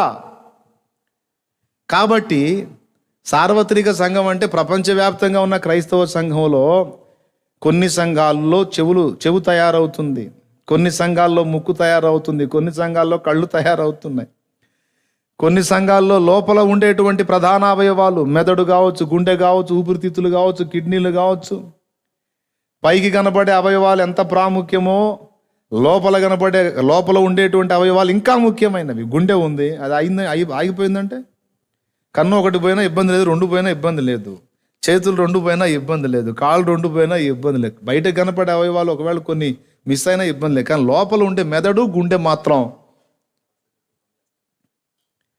కాబట్టి హృదయం చాలా ప్రాముఖ్యం, గుండె చాలా ముఖ్యమైన అవయవం, మెదడు ముఖ్యమైన అవయవం. కిడ్నీలు ఒకటి పోయి ఒకటి ఉన్నా ఇబ్బంది నడుస్తుంది, చిన్నగా వ్యవస్థ నడుస్తుంది. అట్లాగా టోటల్ సార్వత్రిక సంఘం అంతా ఒకే అవయవం తయారు చేద్దామంటే అయ్యేది కాదు అని నాకు ఎప్పుడూ అర్థమైపోయింది. అందుకే ఎంతన్నా చెప్పు, ఇక అక్కడ అదే సరుకు తయారైంది, ఇంకో సరుకు తయారు కాదు. ఇక దానికి అక్కడ ఇప్పుడు చెవి స్థానంలోకి ఎవడు పోవాలో, ఏ సంఘంలో చెవి తయారవుతుందో, ఏ సంఘాల్లో చెవి తయారవుతుందో, ఇక అక్కడ చెవి బ్యాచ్ అంతా అందులో చేరతారన్నమాట. ఏ సంఘంలో కన్ను తయారవుతుందో కంటికి సంబంధించిన విలువలు కలిగిన వ్యక్తులందరూ అందులో చేరతారన్నమాట. ఏ సంఘంలో బ్రెయిన్ తయారవుతుందో, అర్థమైందా, బ్రెయిన్ తయారవుతుందో ఇక బ్రెయిన్కి సంబంధించినటువంటి వ్యక్తులు, ఆ స్థాయి వ్యక్తులు, ఆ కొలతలు కలిగిన వ్యక్తులందరూ కూడా అందులోకి చేరిపోతారన్నమాట. ఇట్లా టోటల్ సార్వత్రిక సంఘం మొత్తం కూడా అవయవాలు నిర్మాణం జరుగుతుంది. కొన్ని సంఘాల్లో గోళ్ళు తయారవుతున్నాయి, కొన్ని సంఘాల్లో వెంట్రుకలు తయారవుతున్నాయి, కొన్ని సంఘాల్లో ముక్కు తయారవుతుంది. ముక్కులు అంటే కాదు, మళ్ళీ అనేక ముక్కులు అవుతుంది. సంఘవధు ఒకతే కదా, కాబట్టి ముక్కుకు సంబంధించినటువంటి బ్యాచ్ కొంతమంది ఉంటారు అన్నట్టు. అర్థమైందా మీకు? లైవ్లో ఉన్న వాళ్ళకి అర్థమైందో కాలేదో, అర్థమైతే సంతోషం. దేవునికి మహిమ కలుగును గాక. ప్రియులారా, కాబట్టి అసలు దేనిలో మనకి దేవుడు సామర్థ్యం ఇచ్చాడో ఫస్ట్ దాన్ని గుర్తుపట్టాలి. సువార్త చెప్పటంలో నీకు దేవుడు సామర్థ్యం ఇస్తే నువ్వు అందులోనే రాణిస్తావు. కాపరిత్వంలో దేవుడు నీకు సామర్థ్యం ఇచ్చి నలుగురిని బ్యాలెన్స్ చేయగలిగేటువంటి నాణ్యమైనటువంటి జ్ఞానం నీకు దేవుడు ఇవ్వగలిగితే నువ్వు అందులో రాణిస్తావు. కాబట్టి దేవుడు ఎందుకు పిలిచాడో, ఏ పనికి పిలిచాడో ఫస్ట్ తెలుసుకోవాలి.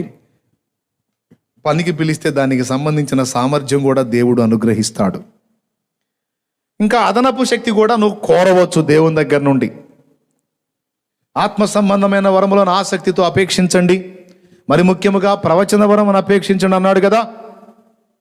అట్లా కొన్ని నువ్వు అడిగితే అదనంగా కూడా దేవుడు ఇస్తాడు. నీకు ఇచ్చిన సామర్థ్యమే కాక అదనంగా కూడా దేవుడు నీకు ఇచ్చే అవకాశం ఉంది. నేను చెప్పే విషయాల్లో చాలా స్పష్టంగా ఉన్నాను, మీరు కూడా అలాగే స్పష్టంగా అర్థం చేసుకోవాలని కోరుకుంటున్నాను. ఓకేనా?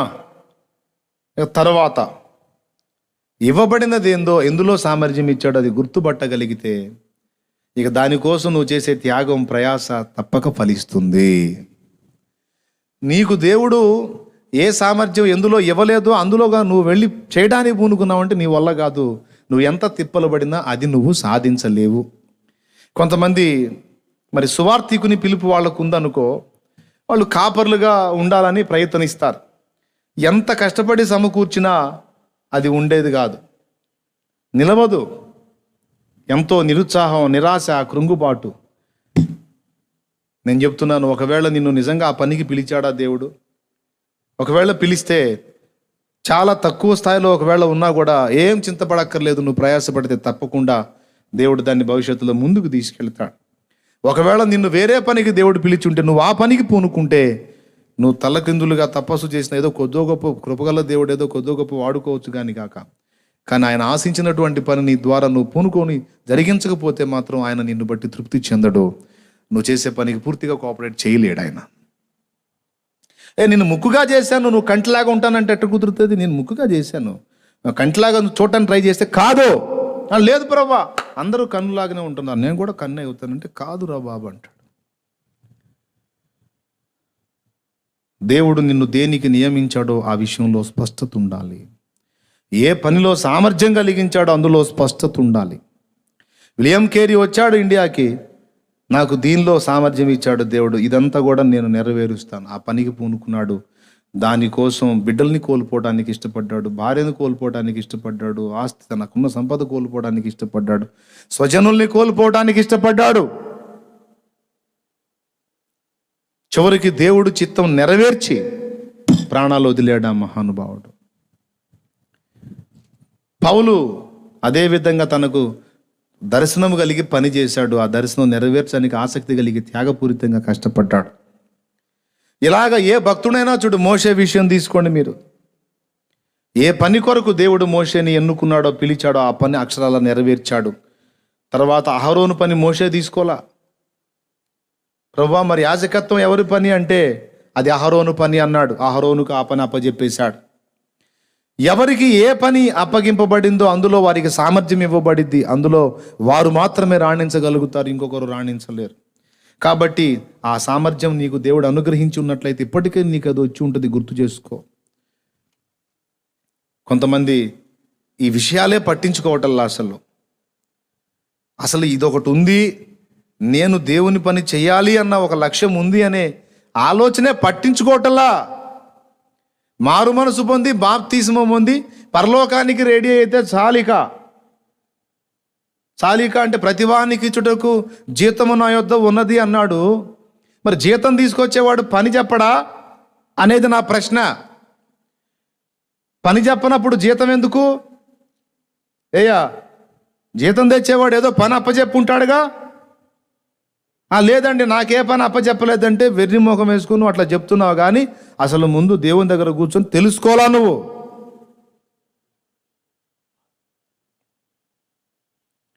ఒక గ్రామంలో నువ్వు ఉన్నావు, ఆ గ్రామం దర్శనం ఉందా నీకు, ఈ గ్రామాన్ని రక్షించుకోవాలి నేను అనే దర్శనం నీకుంటే ఇక ఆసక్తి త్యాగం రెండూ స్టార్ట్ అవుతాయి.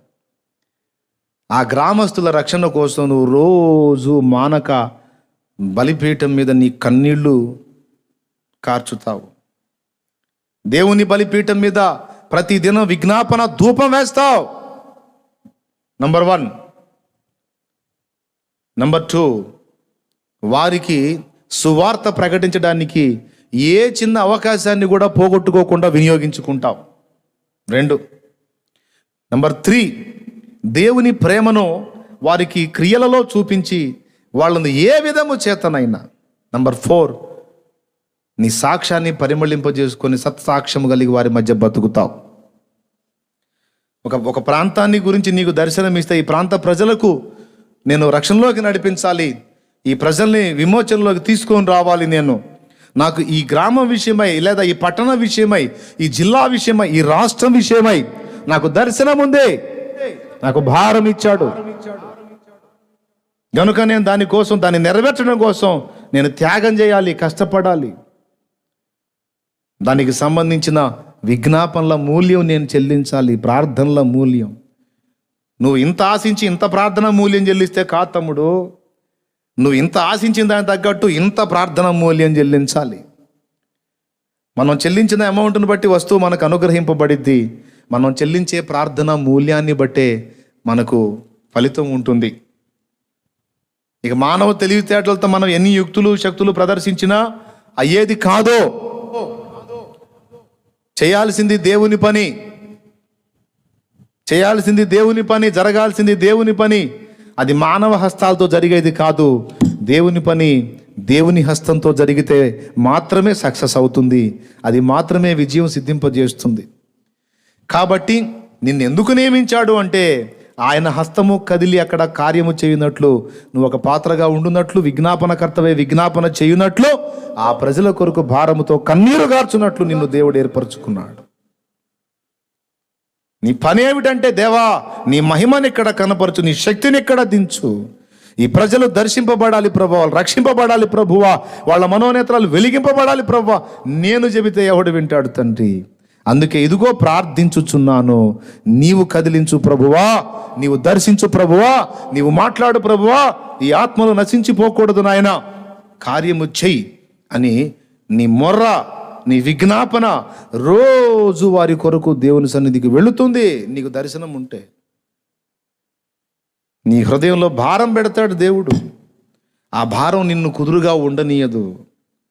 ప్రార్థనకు రేపుతుంది. మొట్టమొదట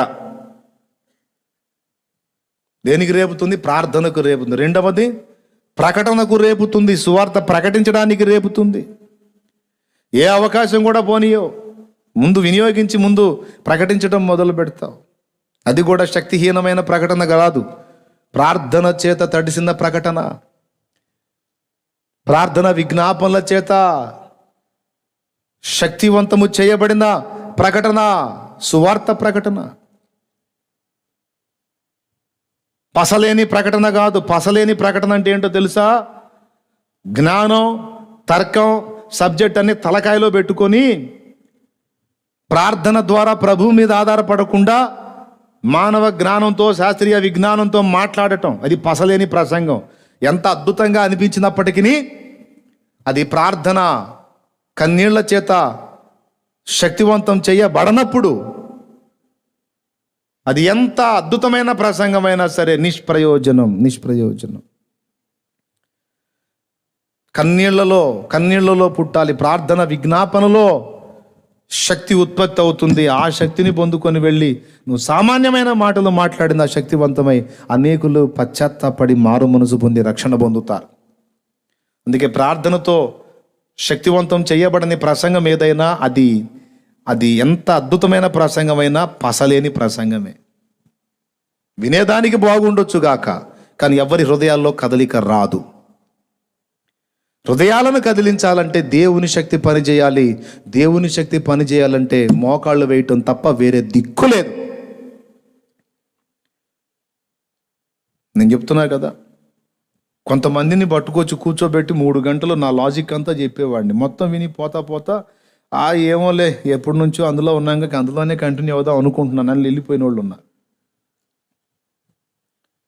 అదే వ్యక్తుల కోసం మళ్ళీ ప్రార్థన చేసి నాకు వచ్చిన అవకాశాన్ని వినియోగించుకొని మొర్ర పెట్టినప్పుడు మారు మనసు పొందొచ్చు, బాప్తీసం పొందారు. అంటే నా తర్కం, నా ప్రసంగం, నా జ్ఞానం చేయలేని పని మోకాళ్ళుని ప్రార్థన చేయటం ద్వారా దేవుడు చేశాడు. దేవునికి స్తోత్రం కలుగును గాక. ఈరోజు నేను నిజంగా కొంచెమైనా దేవుని పని చేయగలిగాను అంటే నేను నేర్చుకున్న విద్యల్లో ఒక్కటే, నేను ఎంత శక్తిహీనుడనో నాకు తెలుసు. వెళ్ళి ఆయన పాదాలు పట్టుకొని ఆయన పాదాల దగ్గర పెనుగులాడటం తప్ప ఇక నేను చేసింది ఏమీ లేదు. ఏదో నాకు దేవుడిచ్చినటువంటి జ్ఞానంలో కొద్దిపాటి విషయాలను నాకున్నదే. ఇప్పుడు నీ దగ్గర ఏమైనా కలదా అన్నాడు చిన్నోడినే కాదు అక్కడున్న గుంపు జనాన్ని అన్నాడు. అంటే చిన్నోడు ముందుకు వచ్చాడు 5 రొట్టెలు 2 చేపలు తీసుకొని. పసివాడి దగ్గర 5 రొట్టెలు 2 చేపలు ఉన్నాయి అంటే మరి పెద్దవాళ్ళ దగ్గర ఇంకెన్ని ఉంటాయి? కొద్దో గొప్ప ఉండే ఉంటాయిగా మిగిలిన వాళ్ళ దగ్గర కూడా. కానీ ఎవరు ముందుకు రాలా. ఎందుకు ముందుకు రాలేదో తెలుసా? వారి అవిశ్వాసం. ఇంతమంది జనానికి మీ దగ్గర ఏమన్నా కలదా అంటే మన దగ్గర ఈ 10 రొట్టెలు ఉన్నాయి, ఈ 15 రొట్టెలు ఉన్నాయి, 20 రొట్టెలు ఉన్నాయి, ఈ మనకే చాలు, ఇంతమంది జనానికి ఎడ్డ సరిపోతాయి, యాడిద్దాం. ఒకవేళ భార్య అన్న ఏమంటే ఏసై అడుగుతున్నాడు మీ దగ్గర ఏమైనా ఉందని, మన 20 రొట్టెలు తీసుకెళ్ళి ఇద్దామని అంటే వచ్చి వెర్రి మొఖమా, ఇంతమంది జనానికి 20 రొట్టెలు ఏడు తాగుతాయే, మనకే చాలు అయితే ఎవరు మూసుకో, ఈ మనకి సరిపోలే, కష్టం అవుతుంది. అట్లాగంతా వాళ్ళ తర్కాన్ని ఉపయోగించి ఆగిపోయారు. కానీ చిన్నవాడు అట్లా కాదు, నా దగ్గర ఉన్నదే ఇది ప్రభువా అని వాడి దగ్గర ఉన్నది ఏది దాచుకోకుండా 5 రొట్టెలు 2 చేపలు తీసుకొచ్చి ప్రభువుకి ఇస్తే ప్రభు ఏమన్నాడు? ఒరే బాబు చిన్నోడా, ఇంతమంది జనానికి 5 రొట్టెలు 2 చేపలు ఎక్కడరా, ఇంకేం లేదా అనలా. ఒక్క మాట కూడా మాట్లాడలే. సంతోషంతో అవే తీసుకు, నీ దగ్గర ఉన్నదే ఇవ్వనానా, నేను దానినే విడిచి అనేకుల కడుపు నింపుతాను. కొంతమంది అంటారు లేదన్నా మంచిగా ట్రైనింగ్ చేయాలా, బాగా పాండిత్యం పొందాలా. అరే సువార్త చెప్పడానికి నువ్వు అసలు ఎందుకు మారావో, యేసు ప్రభు నీ కోసం ఏం చేశాడో పక్కవాడికి చెప్పడానికి ఈయన ట్రైనింగ్ చేయాలంట. నీ దగ్గర ఉన్నదే 5 రొట్టెలు 2 చేపలు. ఆ చిన్నోడు తీసుకొచ్చి ఇస్తే అది తక్కువని ప్రభు విమర్శించాడా, చిన్నవాడిని ఎగతాళి చేశాడా, లేకపోతే వాడికి ఉన్నదాన్ని అలాగా వ్యక్తపరిచినప్పుడు దాన్ని తీసుకొని అనేక మంది కడుపులు నింపాడా? 5 రొట్టెలు 2 చేపలు అంతమంది కడుపులు నింపి 12 గంపలు మళ్ళా మిగిలేటట్టు చేశాడు. దేవునికి స్తోత్రం కలుగును గాక.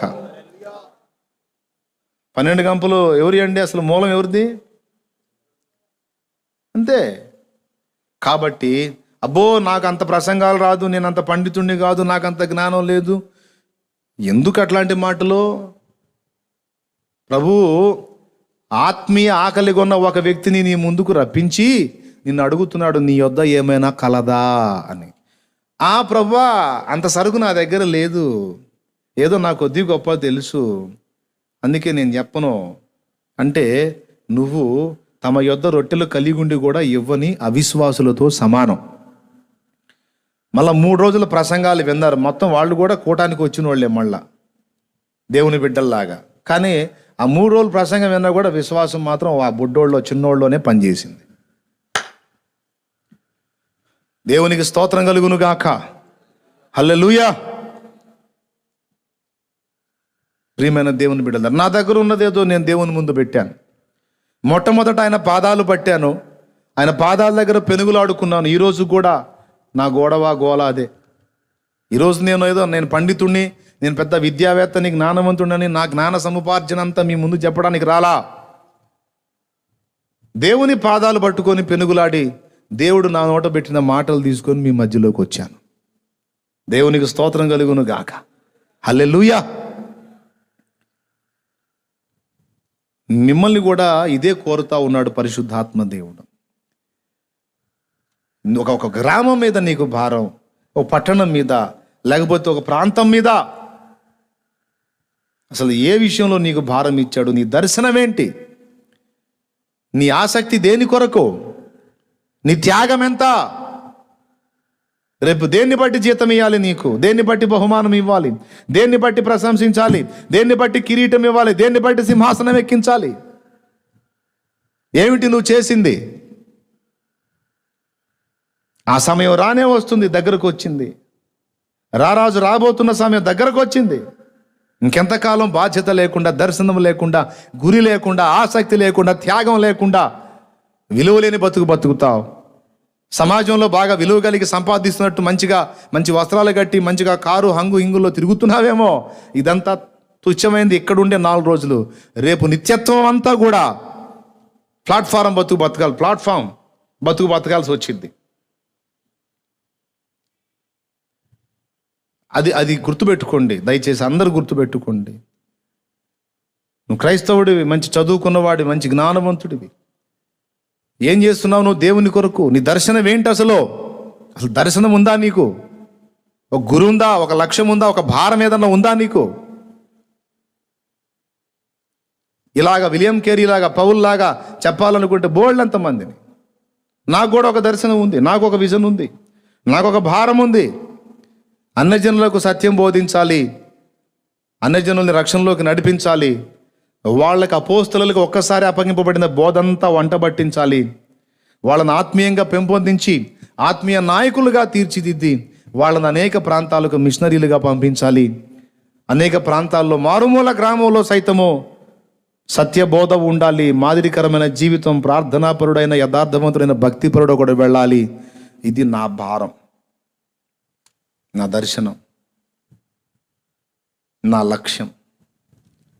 దేవుని కృపతో కొంతమేర ఆ పని జరిగింది, జరుగుతుంది, ఇంకా జరగబోతుంది. దేవుని చిత్తంలో క్లారిటీ ఉంది నాకు. దానికి కావాల్సిన సామర్థ్యం కూడా ఆయన కృపతో నాకు అనుగ్రహించాడు. ఇంకా కొంత నేను అడిగి పొందుకోవాల్సి ఉంది, ఇంకా అదనంగా పొందుకుంటాను. దేవుడు ఇస్తాడు అది కూడా. పిలిచినవాడు నమ్మదగినవాడు. పని చేయరా అని చెప్పి కోత కొయ్యమన్నాడు, కొడవలు ఇవ్వడా? చేతులతో కొయ్యమంటాడా? కోత కొయ్యమని పిలిచినవాడు కొయ్యటానికి కావలసిన ఆయుధాలు ఆయనే ఇస్తాడు, అవకాశాలు ఆయనే ఇస్తాడు.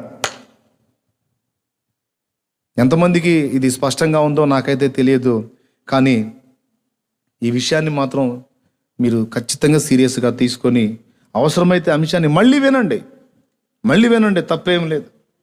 మైండ్లో పర్ఫెక్ట్గా ఫీడ్ అయిపోతుంది. ఒకవేళ నీకు ఇంతవరకు స్పష్టత లేకపోతే మోకాళ్ళు ఇప్పుడే దేవుడిని అడుగు, ప్రార్థన చేసి, దేవా నాకు అసలు ఏంటి ప్రభువా, నా పట్ల నీకున్న ఉద్దేశం ఏంటి, నీ ప్రణాళిక ఏంటి, ఏం చేయాలి? నాకు స్పష్టపరచు తండ్రి, నాతో మాట్లాడయ్యా. ఎందులో నాకు సామర్థ్యం ఇవ్వబడింది, నేను నీకు ఎలా ఉపయోగపడగలను? ఈ మధ్య కొంతమంది ఈ పదం బాగా వాడుతున్నారు. కొన్ని ప్రదేశాల్లోకి వెళ్తే, చెప్పండి మేము మీకు ఏ విధంగా సహాయపడగలం అని. నవ్వొస్తుంది ఆ మాట వింటుంటే. వాళ్ళు మనుషులతో అంటున్నారు, కానీ మనం ప్రభువుతో అనాలి ఆ మాట. ప్రభువా, నేను నీకు ఏ విధంగా ఉపకరించగలను, నీ చిత్తం ఎలా చేయగలను, నేను నీ కొరకు ఏమి చెయ్యాలని నన్ను పుట్టించావు తండ్రి. నా తల్లి గర్భంలో నన్ను ఎందుకు వేసావు ప్రభువా? ఎన్నోసార్లు మరణాపాయాలు నాకు ఎదురైనా చావకుండా నన్ను ఎందుకు కాపాడావయ్యా? నా పట్ల నీకున్న ఉద్దేశం ఏమిటి, ప్రణాళిక ఏమిటి, నాకు స్పష్టపరచయ్యా. నన్ను దర్శించు, నాతో మాట్లాడు అని కనిపెట్టి ప్రార్థన చేయాలి. దర్శనం పొందుకొని దాన్ని నెరవేర్చుట కొరకు ఆసక్తి కలిగి త్యాగపూరితంగా కష్టపడితే, నిన్ను బట్టి, నిన్ను భూమి మీదకి పంపించిన దాన్ని బట్టి ఆయన ఆనందపడితే నిత్యత్వం అంతా ధన్యుడు అయిపోతావు. నువ్వు నీ జన్మ సార్థకమైపోతుంది. ఎఫెసీ పత్రిక 5వ అధ్యాయము 17వ వచనం నుంచి చదువు. తొందరగా చదువు. ఇందు నిమిత్తము మీరు అవివేకులు కాక. ఒక్క నిమిషం, దానికి ముందు 15వ వచనం నుంచి చదువు. దినములు చెడ్డవి గనుక మీరు సమయమును పోనీయక. ఇప్పటికే బోల్ట్ అంత టైం పోగొట్టావు. మీరు సమయమును పోనీయక సద్వినియోగము చేసుకొనొచ్చు. అజ్ఞానుల వలె కాక జ్ఞానుల వలె నడుచుకున్నట్లు జాగ్రత్తగా చూచుకొనుడి. ఇందు నిమిత్తము మీరు అవివేకులు కాక ప్రభు యొక్క చిత్తమేమిటో గ్రహించుకొనుడి. గెరాసేనుల దేశంలో దయాలు పట్టినోడు ఉన్నాడు, బాగుపడ్డాడు. వాళ్ళేం ఊళ్ళోకి రానియకుండా యేసయ్య నువ్వు వెళ్ళిపో అని అడ్డు తగిలారు. వీళ్ళకి నేను బాగుపడటం కంటే వీళ్ళకి పందుల నష్టమే ఎక్కువగా అనిపిస్తుంది. ఈ పంది బ్యాచ్ దగ్గర నేను ఉండను, నేను నీతో వస్తాను అన్నాడు అతను. ఎవరు? ఆ దయాలు బట్టి బాగుపడ్డాడు. ఆ మాట అన్న తర్వాత యేసయ్య ఏమన్నాడు? నీవు నాతో కూడా రావడానికి వీల్లేదు, నీవు పోయి నీ ఇంటి వారికి ప్రభువు నీకు ఎట్టి కార్యంలో చేసినో తెలియజేయమన్నాడు. అంటే అందులో చిన్న హింట్ ఇచ్చాడు అన్నమాట. నువ్వు నాతో వస్తే ఎట్లనానా, నేను వచ్చాను ప్రకటిద్దామని, నన్ను రానిలేదు, ఇప్పుడు నా ఏజెంట్ నువ్వే చూసుకో అన్నాడు. దేవునికి స్తోత్రం. ఇంటి వారికి చెప్పు అన్న పాయింట్లో విషయం అంతా అర్థమైంది. నీ ఇంటివారు అన్న దానిలో వాడికి బంధువులు ఎక్కడెక్కడున్నారో తిరగేస్తే 10 పట్టణాలు వచ్చినాయి. 10 పట్టణాల్లో రిలేషన్ ఉంది, బంధుత్వం ఉంది వానికి. ఆహా, రైట్, అట్టయితే మొత్తానికి చెప్పమంటున్నాడు అని ఇక లైన్లోకి వెళ్ళిపోయి దెకపొలి ఎందంతటా ప్రకటింపన ఆరంభించాను. వానికి కూడా క్లారిటీ ఉంది, ఏం చేయమని దేవుడు చెప్తున్నాడు. ప్రియులారా, దేవుడు నీతోనే స్పష్టంగా ఈ విషయం మాట్లాడుతున్నాడు. నువ్వు ఒక స్త్రీవా, జస్ట్ రక్షణ పొంది ఒక విశ్వాసిగా, ఒక హౌస్ వైఫ్ లాగా అలాగ ఉండిపోవటం దేవుని చిత్తం అనుకుంటున్నావా? ఒకవేళ నీకు బయటికి రావడానికి దేవుడు అనుకూలమైన పరిస్థితిని ఇవ్వకపోతే, నిన్ను 4 గోడల మధ్యనే ఉంచుతున్నాడు అంటే నువ్వు గుర్తుపట్టాలి, నిన్నొక విజ్ఞాపనకర్తగా దేవుడు కోరుకున్నాడని. నిన్నొక విజ్ఞాపనకర్తగా, యెరూషలేమా నీ ప్రాకారాల మీద కావలి వారి నుంచి ఉన్నాను, రేయైనను పగలైనను వారు మౌనముగా ఉండరు. నిన్ను విజ్ఞాపనకర్తగా దేవుడు నియమించి ఉండొచ్చు. లేదు, నీకు ఫ్రీడమ్ ఇచ్చాడా? అట్లయితే నీ తోటి వారికి, ఇతరులకు నీవు చాటి చెప్పడానికి నీవు కృప పొందావు. దేవుడు నిన్ను దేనికి నియమించాడో కనిపెట్టి ఆ పని నెరవేర్చే దిశగా నువ్వు అడుగులు వేయాలి. దేవునికి స్తోత్రం కలుగును గాక. హల్లెలూయా.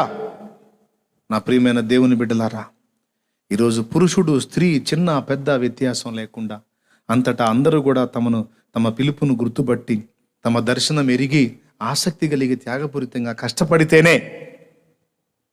కొంతమంది బాధ్యత వదిలేశారు, దర్శనం వదిలేశారు, లక్ష్యం వదిలేశారు. తాము ఎందుకు పిలువబడ్డారో, దేవుడు తమ హృదయంలో ఏ భారం పెట్టాడో వదిలేశారు. కొంతమందికి ప్రార్థించే భారం పెట్టాడు, ప్రార్థన మానేశారు. కొంతమందికి ప్రకటించే భారం పెట్టాడు, ప్రకటన మానేశారు. నేను చెప్తున్నా, ఈరోజు కరోనా అని వంక చెప్తున్నామేమో. కరోనా ఎన్ని రోజులు ఉంటుంది? తీసేస్తాడు తొందరలోనే యేసు నామములో. ఇంకా పద్దాకలు దాని దగ్గర భజన చేస్తా కూర్చుంటామా ఏంది? పద్దాకల తెగులుకు జడిసి మనం భయపడతా కూర్చుంటామా? ఇట్లాంటి ఇంకా బోల్డ్ అన్ని మనం ఎదుర్కోబోతున్నాం. తొందరగా దీన్ని పక్కన పెట్టేసేయాలి, భయం తీసేయాలి, పిరికితనం తీసేయాలి. అవసరమైతే ఆ రోగులకు మనమే సేవ చేయాలి. అవసరమైతే తగు జాగ్రత్తలు తీసుకుంటూ, అందరూ భయపడిన ఆ వ్యక్తుల దగ్గరికి అవసరమైతే మనం వెళ్ళి, ఆ మాస్క్ గ్లౌజ్ లేదో మన జాగ్రత్తలు మనం తీసుకుంటూ వెళ్ళి చేయొచ్చు. సమాజానికి ఒక మాదిరి ఇవ్వాలి. అవసరమైతే మనమే చేసి సేవ చేసి, కలరా టైంలో మదర్ తెరిసా ఎలాగైతే చేసిందో అలాగా మనం చేసి సమాజానికి మాదిరి ఇవ్వాలి.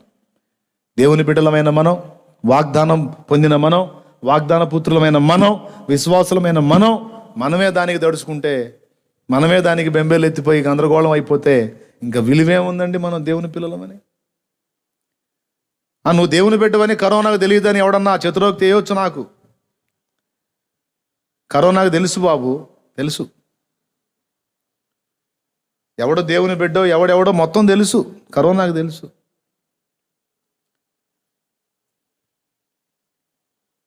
తెగుళ్ళకు తెలీదు. ఐగుప్తు మొత్తం తెగుళ్ళు ఉంది, ఇశ్రాయేలుకు తెగులు లేదు. గోషెను ప్రాంతంలోని ఇశ్రాయేలుకు తెగులు లేదు. దానికెందుకు తెలీదు? తెలియదు అనుకునే నీకు తెలియదు. దేవునికి స్తోత్రం కలుగును గాక.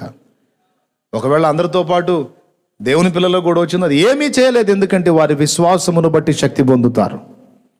దేవునికి స్తోత్రం కలుగును గాక. విశ్వాసమును బట్టి నమ్మినవాడు, నమ్మదగినవాడు, శక్తివంతుడు.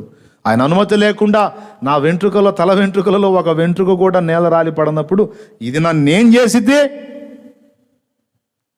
ఇదే కాదు, ఏ సమస్య నన్నేం చేయలేదు ఆయన సెలవు లేకుండా అనే తెగింపు కలిగి ఉంటాడు విశ్వాస సంబంధి. భయపడడు. భయపడుతున్నాడు అంటే వాడు విశ్వాసంలో డౌటే. ఎందుకంటే మొన్న చెప్పా కదా, విశ్వాసం భయం కలిసి ఉండలేవని. భయపడుతున్నాడంటే వాని విశ్వాసం ప్రశ్నార్థకమే. విశ్వాసం ఉంది వానికంటే భయం వాని దగ్గర మనం చూడలేం. స్తోత్రం చెప్తారా? హల్లెలూయా. కాబట్టి పద్దాకల కరోనా అనుకుంటా కుదరదు. ఇంకా లాక్డౌన్ కొనసాగింపు, మళ్ళా ఇంకా పొడిగింపు అన్నా కూడా ఆగేది లేదు. అవకాశం ఉన్న వాళ్ళందరూ గ్యాదర్ అవటమే సన్నిధిలో. యేసు రక్తమే జయం. అంతే. జాగ్రత్తలు తీసుకోవటం, మాస్కులు పెట్టుకోవటం, గ్లౌజులు వేసుకోవటం. ఇక నెక్స్ట్ సండే నుంచి ఇక మనం సహవాసాన్ని అవకాశం ఉన్న వాళ్ళందరూ కలుసుకోవటమే. అవసరమైతే విడివిడిగానైనా సరే కలుసుకోవటమే. లేకపోతే పాసిబిలిటీ ఇచ్చిన సమయంలోనే కలుసుకోవటమే. ఆగేదేం లేదు. పద్దాకలు దీని దగ్గర కూర్చొని ఏడాగుతామైంది. ఇంకా ఎన్ని రోజులు? ఇంకెన్ని నెలలో? ఇంకా ఆగేదేం లేదు. దేవునికి స్తోత్రం కలుగును గాక. హల్లెలూయా. ప్రియులారా, ఈ విషయాలన్నీ కూడా మీరు గ్రహిస్తారని నేను కోరుకుంటా ఉన్నాను. ఆలోచించు, ఎందులో కృప పొందేవో ఆలోచించు. నీ వంతు నువ్వు చేయడానికి సంసిద్ధత కలిగి ఉంటూ, దేవుడు నీకు నాకు ఇచ్చినటువంటి భారం, బాధ్యత నెరవేరుద్దాం. త్వరపడదాం. ప్రార్థనలో కనిపెడదాం. ప్రార్థనా పరిచర్య వదిలేశారు కొంతమంది. ఆరాధనకు రావద్దన్నారా? ప్రార్థన చేయడానికి రావద్దన్నారా? ఎడమడంగా కూర్చొని ప్రార్థన చేయొచ్చుగా. అమ్మో,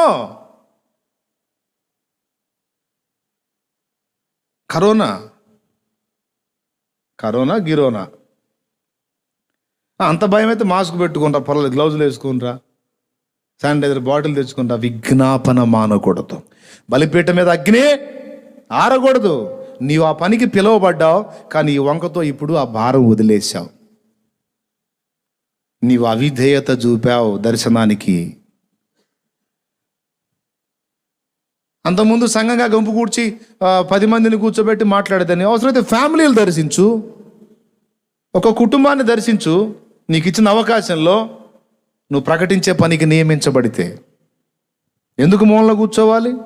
నీకు ఇచ్చిన అవకాశం ఎంతవరకు ఉందో అంతవరకు నువ్వు వాడబడు దేవుని కోసం. దర్శనానికి అవిధేయత చూపొద్దు. దేవునికి స్తోత్రం కలుగును గాక. హల్లెలూయా. దేవుని కృపను బట్టి దేవుడు నాకు ఇచ్చిన దర్శనం మేరకు ఏ పని నేను ఆపలేదు. అన్నీ జరుగుతున్నాయి. ఇంకా చెప్పాలంటే సంఘంగా ఉన్నప్పుడు లైవ్ ఇవ్వకుండా సంఘానికి చెప్పేవాడిని. ఇప్పుడు లైవ్లో అనేక మంది స్థానికులు, ఇతర దేశాలలో ఉన్న వాళ్ళకు సైతం సత్యం అందుతుంది, వాక్యం అందుతుంది. లక్షలాది మంది ప్రజల్లోకి దేవుని వాక్యం మరి అందించడం జరుగుతుంది. ఆగదు, పని ఆగదు. దేవుని వాక్యము బంధింపబడి ఉండలేదో. ప్రభువుకు మహిమ కలుగును గాక. తర్వాత చెప్తా నేను, మొత్తం మీరు లైన్లోకి వచ్చిన తర్వాత మళ్ళా అసలు ఏమేం జరిగినాయి, ఎక్కడెక్కడ వర్క్ జరిగింది, ఎక్కడెక్కడ ఏం జరిగింది మొత్తం మీకు చూపిస్తాను ప్రభు చిత్తం అయితే. దేవుడు నాకు ఇచ్చిన పని నేను ఆపలేదు. దేవుడు నాకు ఇచ్చిన దర్శనం నేను నిర్లక్ష్యం చేయలేదు, అలక్ష్యం చేయలేదు. మరి నీకు ఇచ్చిన దర్శనం సోదరా, సేవకుడా, సేవ మొదలుపెట్టినప్పుడు గ్రామాన్ని రక్షించాలని మొదలుపెట్టావు, అయిపోయింది, చల్లబడ్డావు. ఆ భారం పోయింది, ఆసక్తి పోయింది, ఆ పట్టుదల పోయింది. రాజీ పడిపోయావా? భారం పోగొట్టుకున్నావా? ఆసక్తి వదిలేసావా? చల్లారిపోయావా? ఏమైంది నీ దర్శనం? ఏమైంది నీ పిలుపు?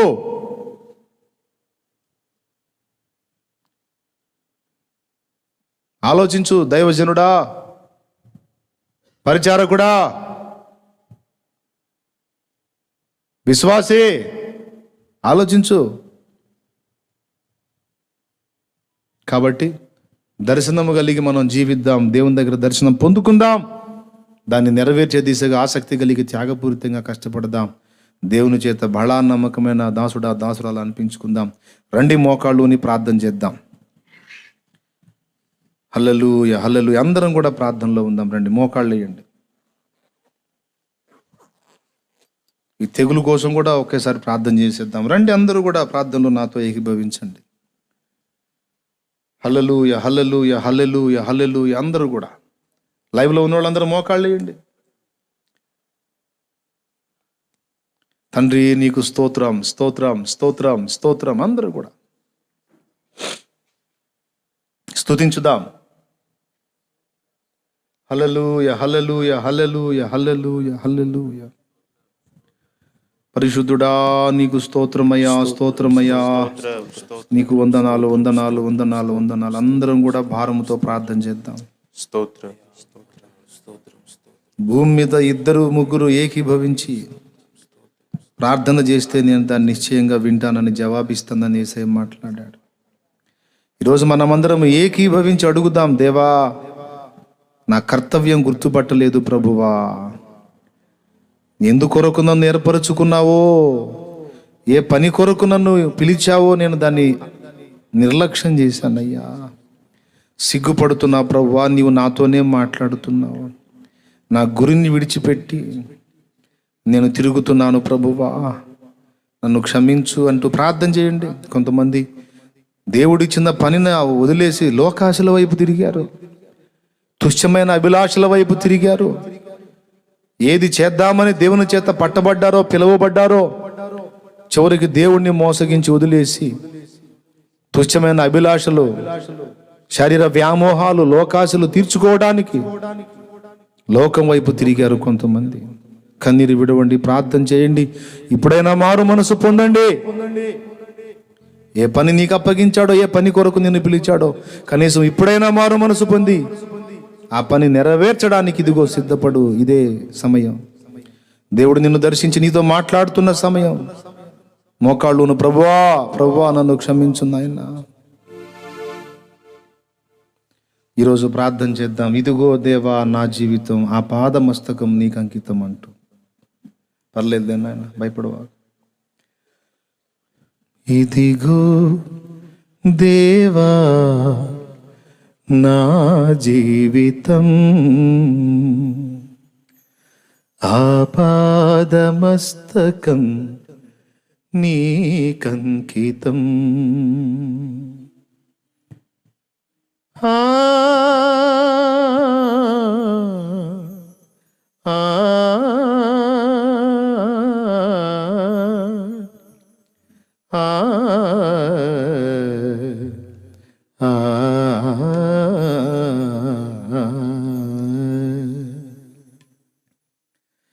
ఇదిగో దేవా నా జీవితం ఆపాదమస్తకం నీకంకితం. ఇదిగో దేవా నా జీవితం ఆపాదమస్తకం నీకంకితం. శరణం నీ చరణం, శరణం నీ చరణం, శరణం నీ చరణం, శరణం నీ చరణం. ఇదిగో దేవా నా జీవితం ఆపాదమస్తకం నీకంకితం. ఇదిగో దేవా నా జీవితం ఆపాదమస్తకం నీకంకితం.